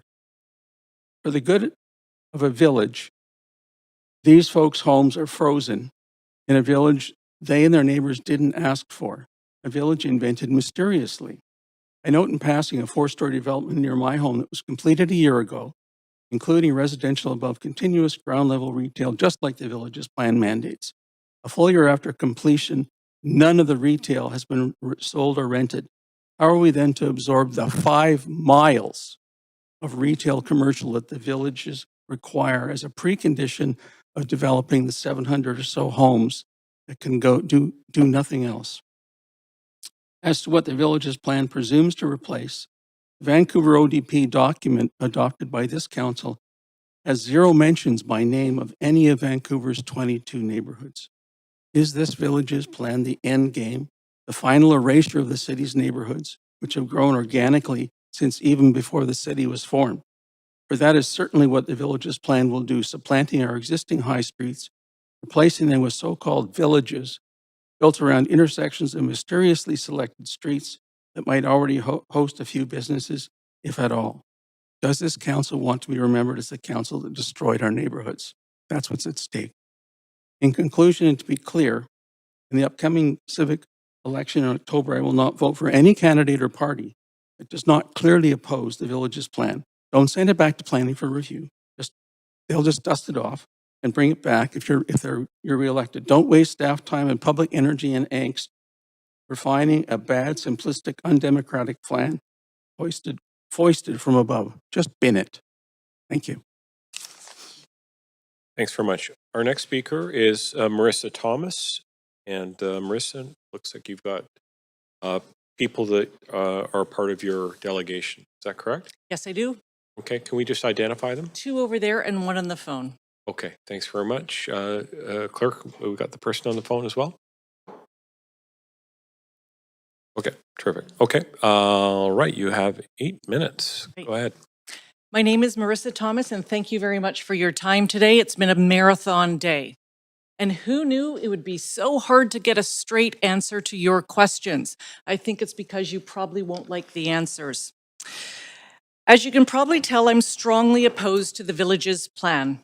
I'm part of a very active and involved community group called Smart Density Vancouver that has, as of 5 minutes ago, 5,500 signatures from residents across Vancouver, from Hastings Sunrise, Fraser Hood, Commercial, Marpole, Kerrisdale to Kitts. We are massively concerned that our leaders are outsourcing the design and livability of this city to developers and ignoring the concerns of residents. I want you to imagine for a moment that you're the leader of a company with a long and storied history, incorporated 140 years ago with 700,000 customers. The company was around long before you were born and will still be around long after you're gone. You have a deep sense of stewardship. One day, your team comes to you with a plan to shape the next 100 years. Great, you say. Tell me about the design. Design details are coming soon, they say. Trust us. Skeptical, you ask, what about affordability? That's really important to our customers. We're leaving pricing up to our vendors, they say. They've never delivered affordability before without being required to, but hey, there's a first time for everything. So fingers crossed. What about sustainability, you say? Green is our brand. Sustainability is so last year. But don't worry, we're greenwashing by using language like when possible. But the truth is, anything goes. Less work for us. Let me get this straight, you say. You want me to approve a plan with no design guidelines, no affordability requirements, and no green protections? Exactly, they say. Sounds absurd, doesn't it? But that, Mayor and Council, is the plan before you today. It is lazy, it's misleading, and it outsources the design of our beautiful city to developers. So what did they plan for? 6-story buildings everywhere. Now, the name villages sounds quaint and charming, but here's the reality of those 4 dots in blue. You look on the right, those bubbles translate to over 30 contiguous blocks just in the 4 villages spanning Kitts to Kerrisdale. Now we can switch sides. If you want to see what 6-story density looks like with no design guidelines, no tree protections, or parks, this picture tells the story very clearly. Developers will maximize highest and best use. They will go wide, they will go high, they will cut down trees. Who cares about anybody else? And what about the amenities and infrastructure upgrades required for a plan like this? They're kicking the can down the road, suggesting these things will just happen like magic. Now, maybe you're saying, let's give it a shot because any housing is better than nothing.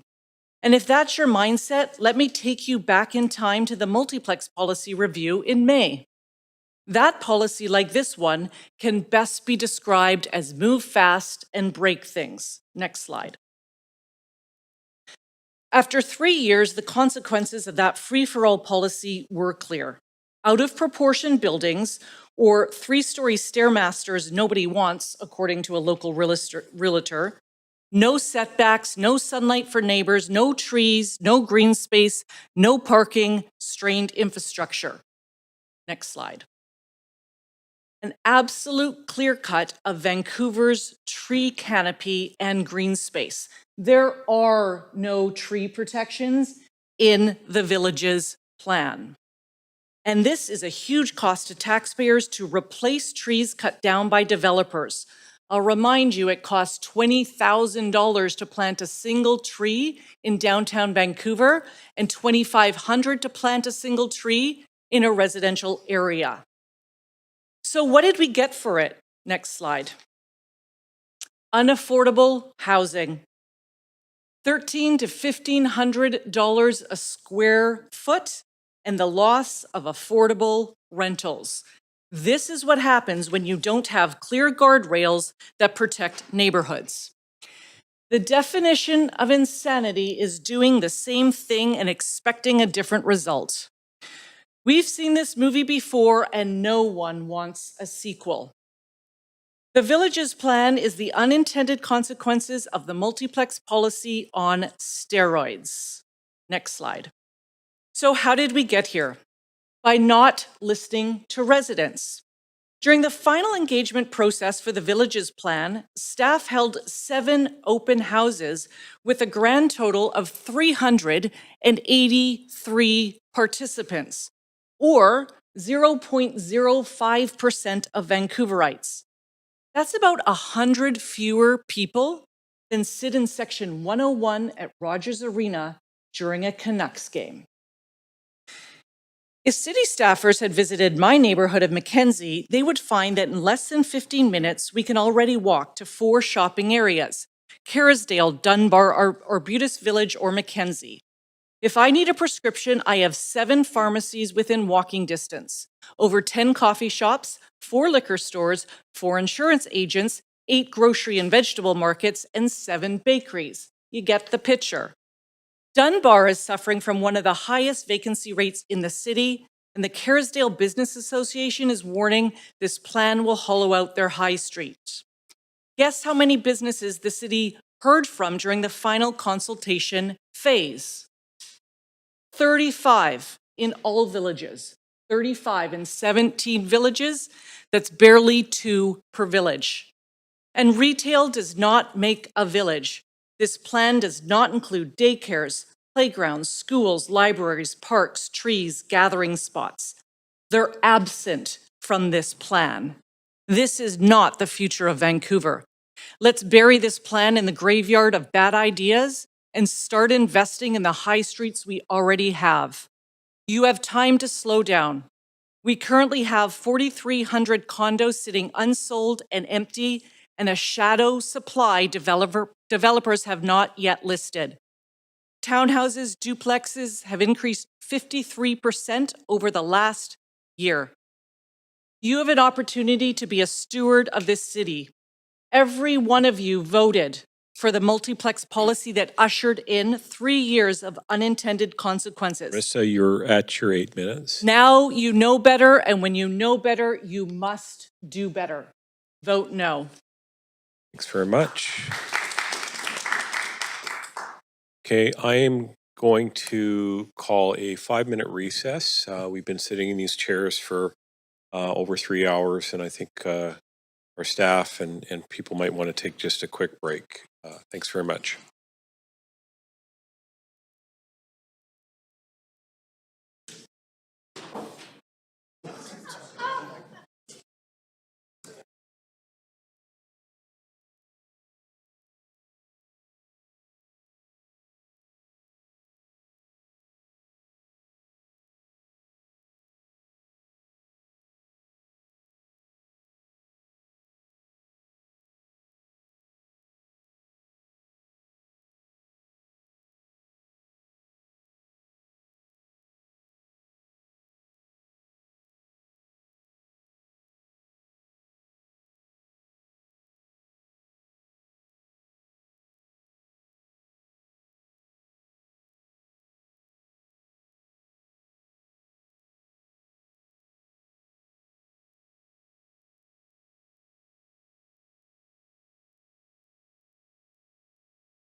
Folks, can I just have your attention, please? We're gonna get the meeting going again here.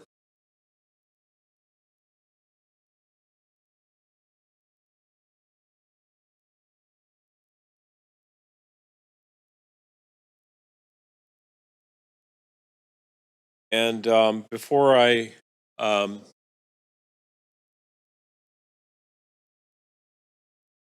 we just get the rest of the counselors to come in. Yeah, there's some in the hallway there. Yeah.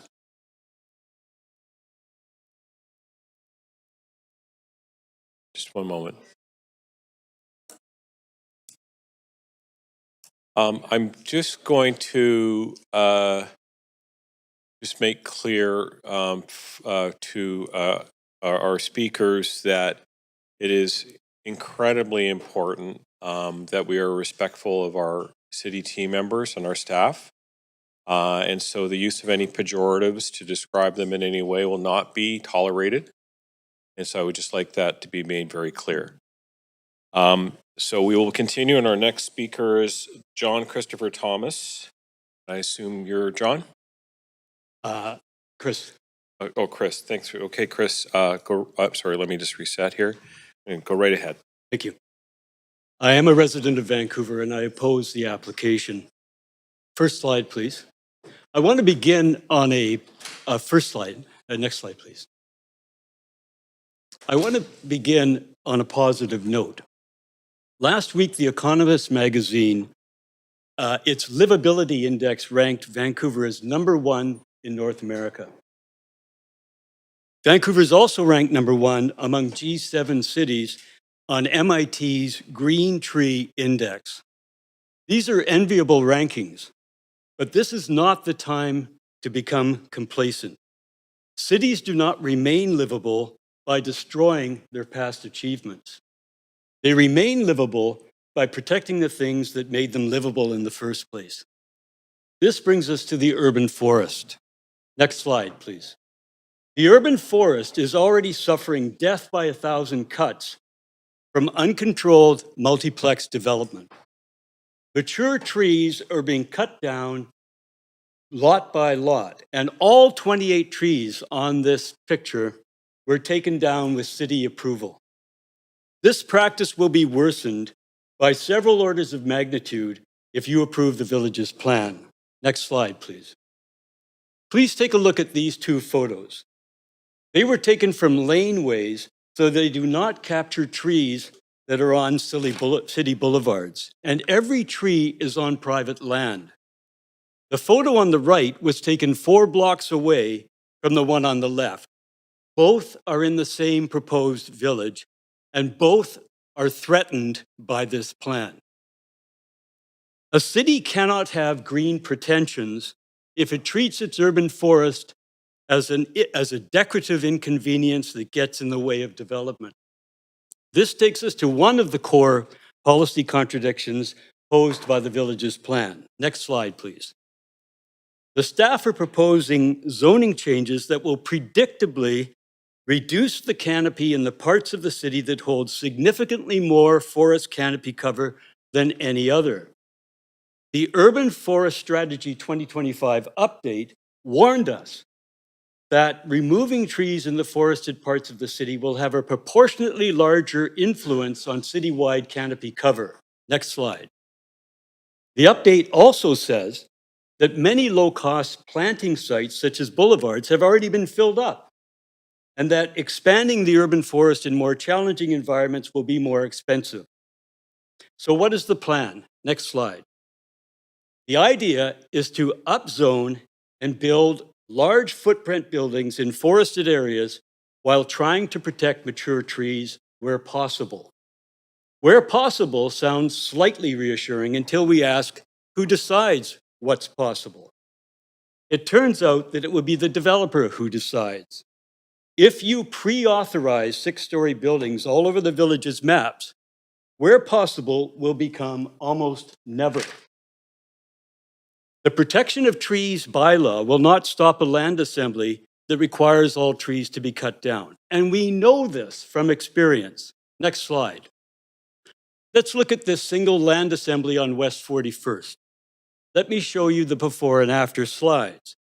The first shows a healthy, lush tree canopy, which is typical of much of Vancouver. Let's see what happened. Next slide. It's all gone. Over 100 trees were cut down for that land assembly. And the lesson is clear. Next slide. When zoning pushes large buildings, trees become obstacles to development, and obstacles tend not to survive. Tree retention is incompatible with upzoning. A plan that treats tree retention as an afterthought will predictably produce a city with far fewer mature trees. And mature trees are not interchangeable with replacement saplings. Planting a sapling may be an act of hope, but its hope is not shade, it's not habitat, it's not carbon dioxide absorption, it's not cooling, and it's not canopy. So the question for the council is not whether Vancouver should change, but whether Vancouver should change intelligently after full and proper deliberation based on accurate information and with a strong sense of environmental stewardship. You cannot lose sight of the values that make this city livable, that respect its fabric, and makes it almost unique in the world. Please reject this plan. Thanks very much.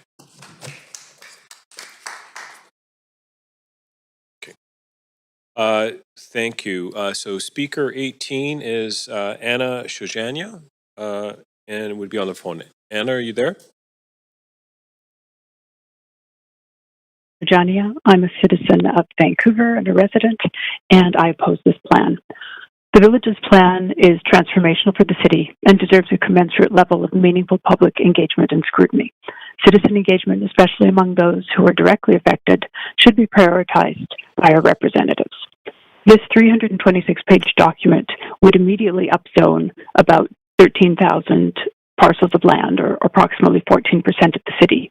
And once this is folded into the ODP, provincial law will then prohibit public hearings on future rezonings deemed consistent with it. Tonight may be one of the last chances any of us get to speak to this topic. The plan is concerning for a number of reasons, in part because it contains errors and assumptions and exaggerations about some of the benefits that don't seem to align with the underlying Coriolis report on the financial implications. In particular, there's some notable errors in relation to the village nearest my home in Mackenzie Heights. While some areas may well support the plan, the Mackenzie and 33rd Village faces overwhelming opposition among the residents. In fact, it ranked 17th out of 17 for support, with more than 2/3 of the residents who replied to the surveys opposed or strongly opposed. The plan assumes that there's a bus line on West 33rd, for example, which does not and cannot exist on this narrow street where residents park on the boulevards to avoid being sideswiped today.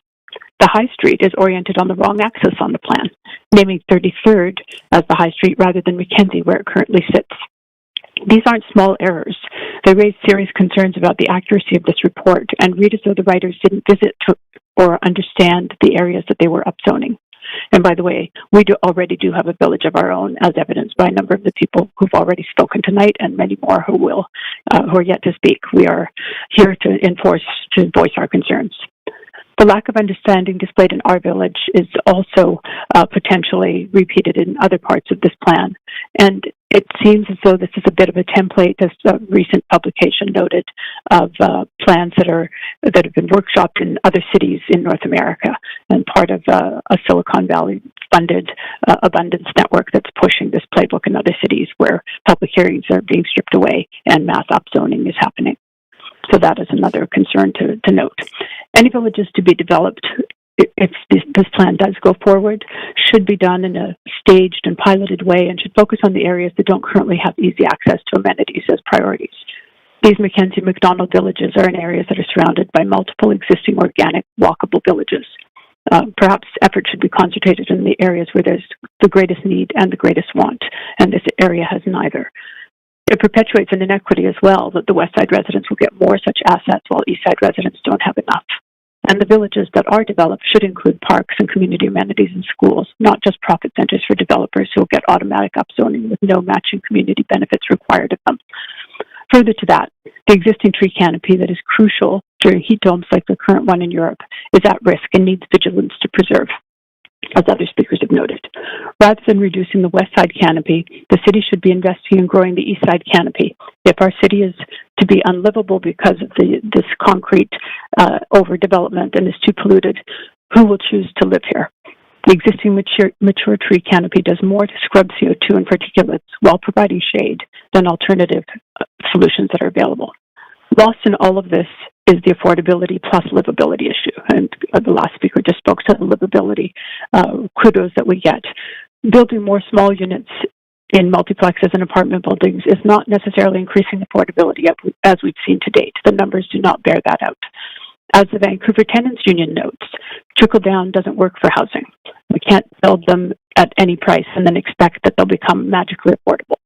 The prices are not low, and the land costs combined with increased building costs will drive them higher. And imagine if you had all 17 villages being built at the same time. That itself is an inflationary policy. The city is known for its natural beauty and for urban design that respected that. Previous planners understood it, and their wisdom shouldn't be discounted. By allowing overbuilding with its corresponding canopy destruction and resulting disconnection from nature, we're letting developers determine what the outcomes will be. This will destroy what makes our city unique and attractive. Population levels are no longer rising. Vacancy rates are going up. Rents and sale prices are dropping significantly. In fact, in business in Vancouver just today, economists noted the BC's population actually declined for the fourth straight quarter, down 0.7% year over year, the first annual decline in modern history. A cumulative loss of about 50,000 people over the past year, with net interprovincial migration slowing to a trickle and outflows of other residents. That's your time, Anna. Thank you for calling in. Okay. Our speaker Thank you. 19. Yeah, speaker 19 is Bernadette Askey. Bernadette, are you there? Speaker 19 is not on the line. Okay. Moving on to speaker 20, Bruce Dawson. Hello, Bruce.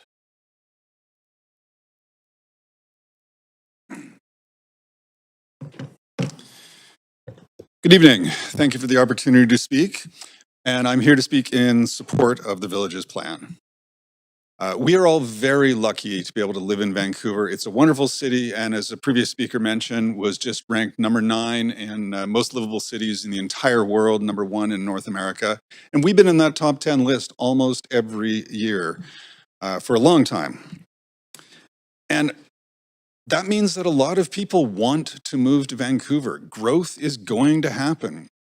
Vancouver is predicted to grow by about 30 or 35%, I think was what the plan said. And those people need to live somewhere. And I think the Villages Plan is an excellent way of doing that.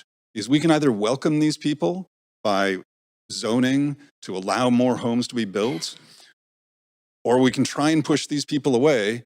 They're still going to come, prices are going to go crazy, families will not be able to live here, children will have to move away, and there will just be lots of sprawl. Canceling plans like this, or even just slow walking them, risks worsening the housing crisis and making it so that our kids cannot afford to live in the city that we live in. So this is a good plan, and I urge council to vote for it. Now, I already live in a village, in Olympic Village, at the east side of Falls Creek. And it is basically a 3-minute village. Within 2 blocks, I have my barber, my bank, breweries, liquor store, drugstore, eye doctor, dentist, post office, community center. I even have a grocery store in my building. If it's raining or snowing, I can go pick up supplies for dinner without going outside. Now, not everybody wants to have that level of density. I understand it's, 13, 14-story buildings. But the advantages of this density, I think some people don't realize them. And I would love to have more people recognize those advantages and benefit from those advantages. It's lovely. It's healthy because I hardly end up driving at all. And I would love to see Vancouver have more villages instead of just things like Olympic Village. And if not this plan, then what? Because every time we try and build big towers, people really come out. They absolutely hate that. So if not big towers, then we have to have these lower rise apartments, 4 to 6 stories. That's the alternative to towers. And Vancouver seems like it's voted with the petition results and says it doesn't want more of these mega towers. So we need to do this kind of low-rise apartments. And I think if you don't vote in favor of this, then, or some way of increasing housing density, then we're basically voting for higher housing prices and also sprawl. And a previous speaker was talking about land assemblies and destroying of trees. And that's certainly painful to watch. But think about it. If you've got a 1,000 square foot house that is 1 story high, you need about 1,000 square feet of land, and you need to cut down trees on that amount of land. If you have a 6-story building on the same footprint, you have 6,000 square feet, and you've cut down the same number of trees. So yeah, sometimes a land assembly is going to mean cutting down a lot of trees. But if you didn't do the land assembly, then you have to build perhaps 50 homes. And maybe some of those homes are out in Maple Ridge, and people are commuting in every day. But you're ultimately cutting down even more trees if you do not build the 6-story building. It's just math. Also, the problem with public feedback and proposals like this is people can come and say, I don't like this idea, no density, especially no density in my backyard. And they can do that. There's no consequence. So if they don't like density, they can just say, I don't want it. And if they get their way, bonus. And it feels like there needs to be some sort of either consequence for voting down density in your neighborhood or a reward for allowing density in. And I think that those neighborhoods that have particularly low densities, and I'm thinking of Belmont Avenue in particular, they should be paying a higher mill rate on their property taxes to compensate for the fact that zoning is artificially keeping their land prices really low. And people who allow higher density, they should get a little reward on their property taxes. Just a crazy out-of-box thinking idea for maybe some future plan. Thank you very much. Coming in. Our next speaker, 21, is Penny Noble. Speaker 21 is not on the line. Thank you. Speaker 22, Owen Brady. In person? Nope. Here. Okay. Speaker 23 is Cam Shojanya.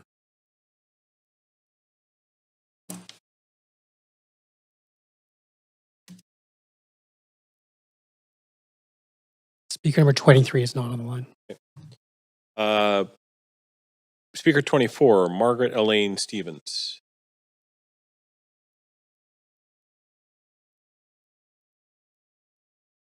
If you want to move the podium down, there's a little switch there. Oh, it's being done. Be done for you. There you go. Thank you so much. Okay. Appreciate that very much. All right. Go right ahead. So my name's Elaine Stevens, and I'd like to voice my objection to the village's plan. I'd like to start actually in the last gentleman who talked about the Olympic Village. I was actually a member of the stewardship group for Southeast Falls Creek for the Olympic Village, which was a city plan, and everyone on it was invited to participate. So it was a small group, and I don't know if any of you were around at that time and know about it. But what was interesting about that was that we were all invited, but we all had expertise in different areas. And so we were an additional check board for the planners and for city councillors as that was happening. And I think we would agree that the Olympic Village is very successful. My particular expertise was green roofs. And so I did the green roof for the Fairmont Waterfront Hotel. And so that was an interesting thing. So planning is an art as well as a science. It's not a rubber stamp, and it's not an opportunity for developers to realize their wildest dreams. It should be able to bring community together and further the long-range livability of our city. But sadly, the village plan doesn't seem to include additional schools or parks or community centers or any other public facilities. It misrepresents existing neighborhood realities. and it doesn't take into account additional parking requirements or infrastructure upgrades. It doesn't take into account the potential effect on the commercial viability of existing established neighborhoods, many of which are struggling, and we've already heard about this. Realistically, the plan is flawed, and as you know, many well-qualified people are already expressing their opinions about this, including former planners. So my focus, and I would really like to focus on those who are not able to represent themselves. So in addition to the trees and the plants, I'd like to talk about the birds and the animals and the diverse variety of creatures who call Vancouver home. Because without supporting them and their needs, this race towards ever more density for density's sake will completely change the face of the city. Like Chris Thomas before me, I examined the city's urban forest strategy update from 2025. While it looks great, unfortunately, it doesn't represent the reality of what's happening even now. And Chris has talked about that with the multiplexes. But I'd like to quote from the document itself. Page 16 of the document states, a significant proportion of Vancouver's urban forest is on private or non-city managed properties. Property owners, developers, and design professionals have a critical role in protecting trees on private property and helping to grow the urban forest through planting and tree care. Trees need to grow to maturity and remain healthy to provide long-term benefits to the community. Trees support diverse habitats for plants and wildlife. The city's bird population, ranging from migrating songbirds to native resident raptors, owes its diversity to the rich tapestry of trees and vegetation. This is your own document, but unfortunately, its lofty goals are meaningless in the face of legislation that puts developers' desires and ambitions above all else. The village plan proposes structures that, if they're built to the permitted density, will leave little to no room for replacement trees to grow into large, mature, healthy specimens. If this is implemented, the stated goal of a 30% tree canopy by 2050 is simply not achievable. That is a fact, and so is global warming. There is an alternative to this proposed blanket approach to city planning. It's to go neighborhood to neighborhood, examine the needs and potential of each distinct area, and work with each community to ensure they thrive while adding smart density and necessary infrastructure. Going forward, it is essential to have community involvement. In the past couple of months, I've been to many parts of the city, sharing information about this plan and listening to people's comments. I'm not sure if you realize just how angry, frustrated, and heartsick people are at the way the city is riding roughshod over their carefully nurtured communities. They cannot see any justification for wrecking the city they love, and nor can I.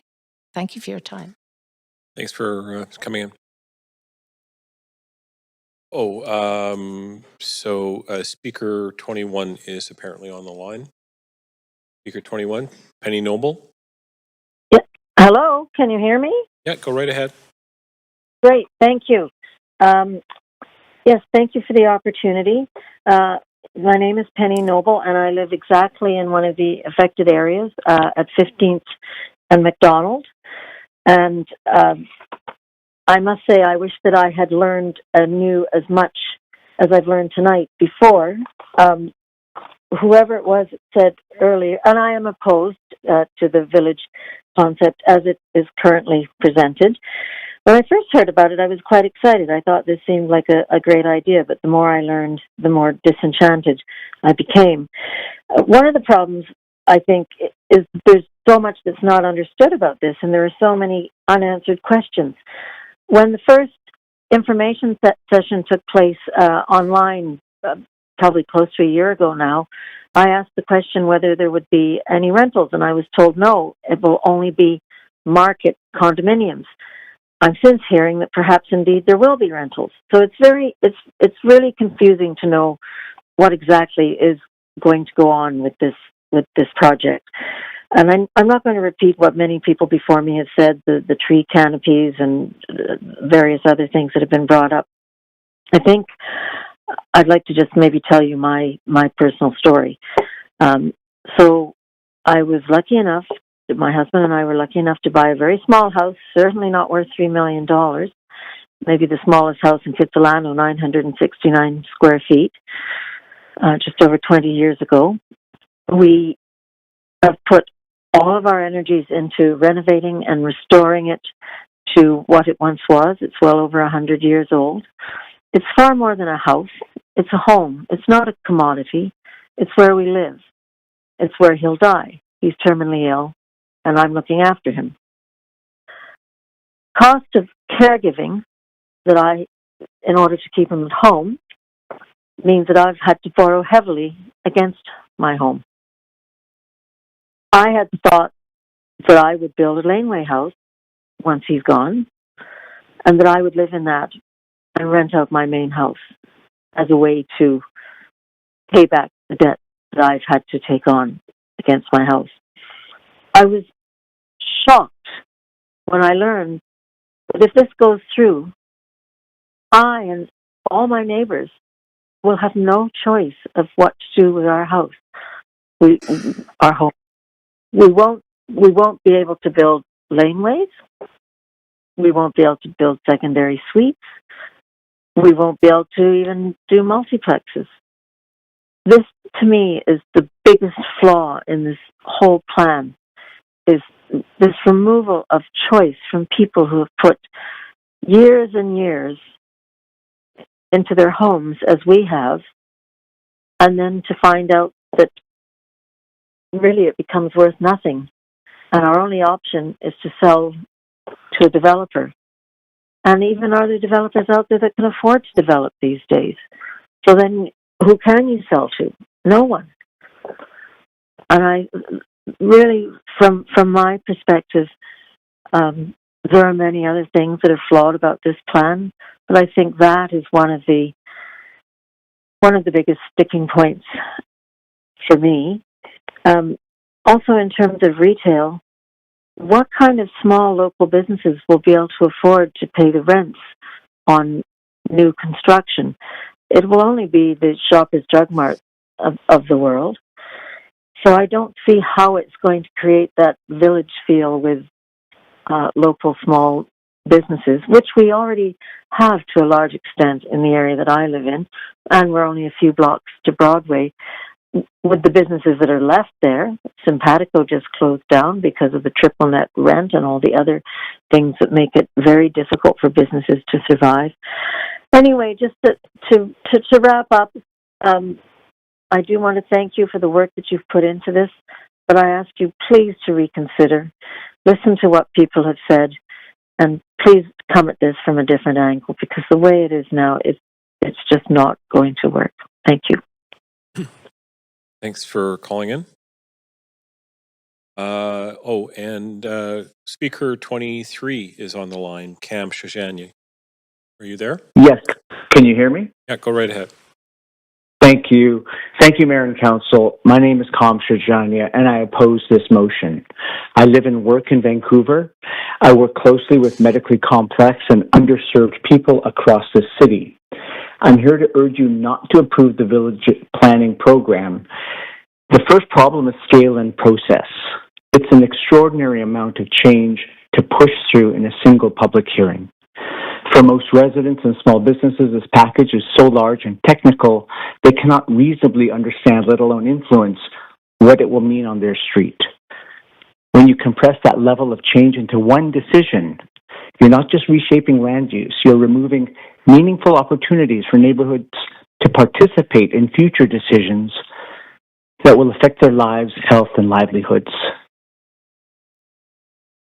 The plan overstates its affordability benefits and understates displacement risk. The narrative is about missing middle, but in practice, the rezoning primarily expands market development options. A planning framework that accelerates redevelopment while offering only modest anti-displacement safeguards is not an equity plan and not a health plan. There are serious concerns about equity and engagement. Much of the consultation has been highly technical and citywide, yet residents in specific villages are only now realizing that 6-story forms and expanded commercial uses may be introduced on their own blocks.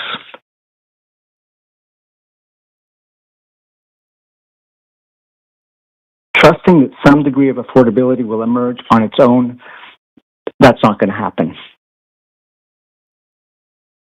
I want to focus on Mackenzie Heights because it shows why this plan is too blunt and too detached from the ground truth. Mackenzie Heights is being treated as if it lacks walkability.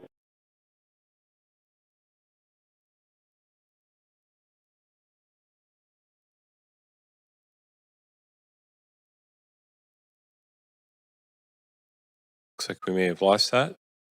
Caller? Okay.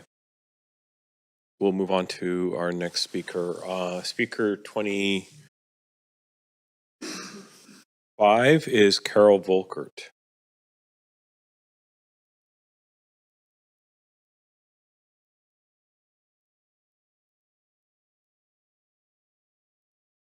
Evening. Good evening, Mayor and Councillors. Thank you for hearing me. I'm a Vancouver resident who strongly opposes the Village's plan. Many of my reasons are the same as you've already heard, so I'm going to take a different direction.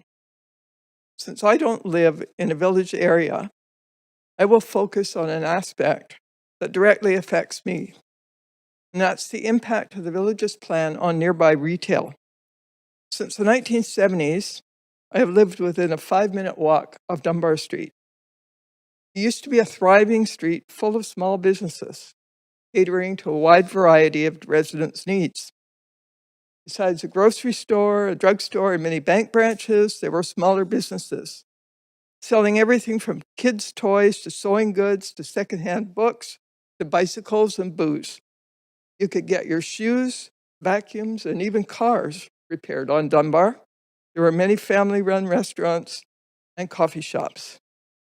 Now Dunbar Street is a parade of empty storefronts. Officially, it has a vacancy rate of about 15%, 2 to 3 times the level considered unhealthy. But to the casual observer, passing one papered over window after another, it looks like a vacancy rate must be far higher. The old Dunbar produce store is kind of a symbol of everything that's gone wrong with our street. It was once a neighborhood magnet, popular because of its congenial owners and reasonable prices. It closed in 2018 because of some landlord-tenant dispute and has been empty and deteriorating ever since. It's sad to have a dilapidated, long vacant store at the very heart of your main shopping district. Now the Village's plan is proposing to add about 250,000 square feet of retail to 4 new villages close to Dunbar. That's a quarter of the 1 million square feet planned for the 17 villages in total. Surely a disproportionate amount for an area where retail is suffering badly. Because Dunbar isn't the only street with a lot of vacancies. Have you seen Point Grey Village lately? I urge Council to consider what adding all this new retail will do to streets established long ago as the backbones of our communities, with libraries, community centers, and other facilities. Surely it would be better to find effective ways to help them survive than to threaten them with additional competition. I know the city's solution will be to build more density in places like Dunbar, and we know that's coming. But the apartments that have gone up there so far haven't noticeably improved the situation for businesses. Even the big guys are fleeing. We've lost at least 3 bank branches in the last few years. I suggest the city should be taking a serious look at what retail looks like these days, rather than simply adding more square footage. With online shopping so popular, what kinds of shops and businesses are needed? How can the city make it easier for them to survive? How about a tax structure that doesn't force small businesses to pay for the empty air above them? How about a vacancy tax for empty commercial properties, just as there is for homes? In the past year, I've pestered the city about Dunbar's deterioration. Staff have acknowledged the problem and said it's a high priority. but nothing changes, and the businesses keep closing. I admit that Dunbar did get an anti-graffiti grant, and the city closed 27th at Dunbar for a new plaza with picnic tables. But that's not seriously addressing the underlying issues causing streets like Dunbar to decline. To me, it looks more like putting lipstick on a pig. Adding 250,000 square feet of retail to the Dunbar area is the last thing that's needed. If it's any indication of the thinking that's gone into the rest of the village's plan, it's a very good argument for halting it in its tracks. Thank you for listening. Thank you very much for coming in. So we are going to be concluding the meeting at 10 o'clock per schedule. So that does not leave us time. Just for a moment here. So this meeting is recessed until Monday, July 20th, 2026 at 1 p.m. here in council chamber and electronically to continue with speaker number 26. I remind council that it is very important you do not engage in any discussion or correspondence related to the application. Thank you very much. The meeting is recessed. Thank you, everyone. Good night. Thanks.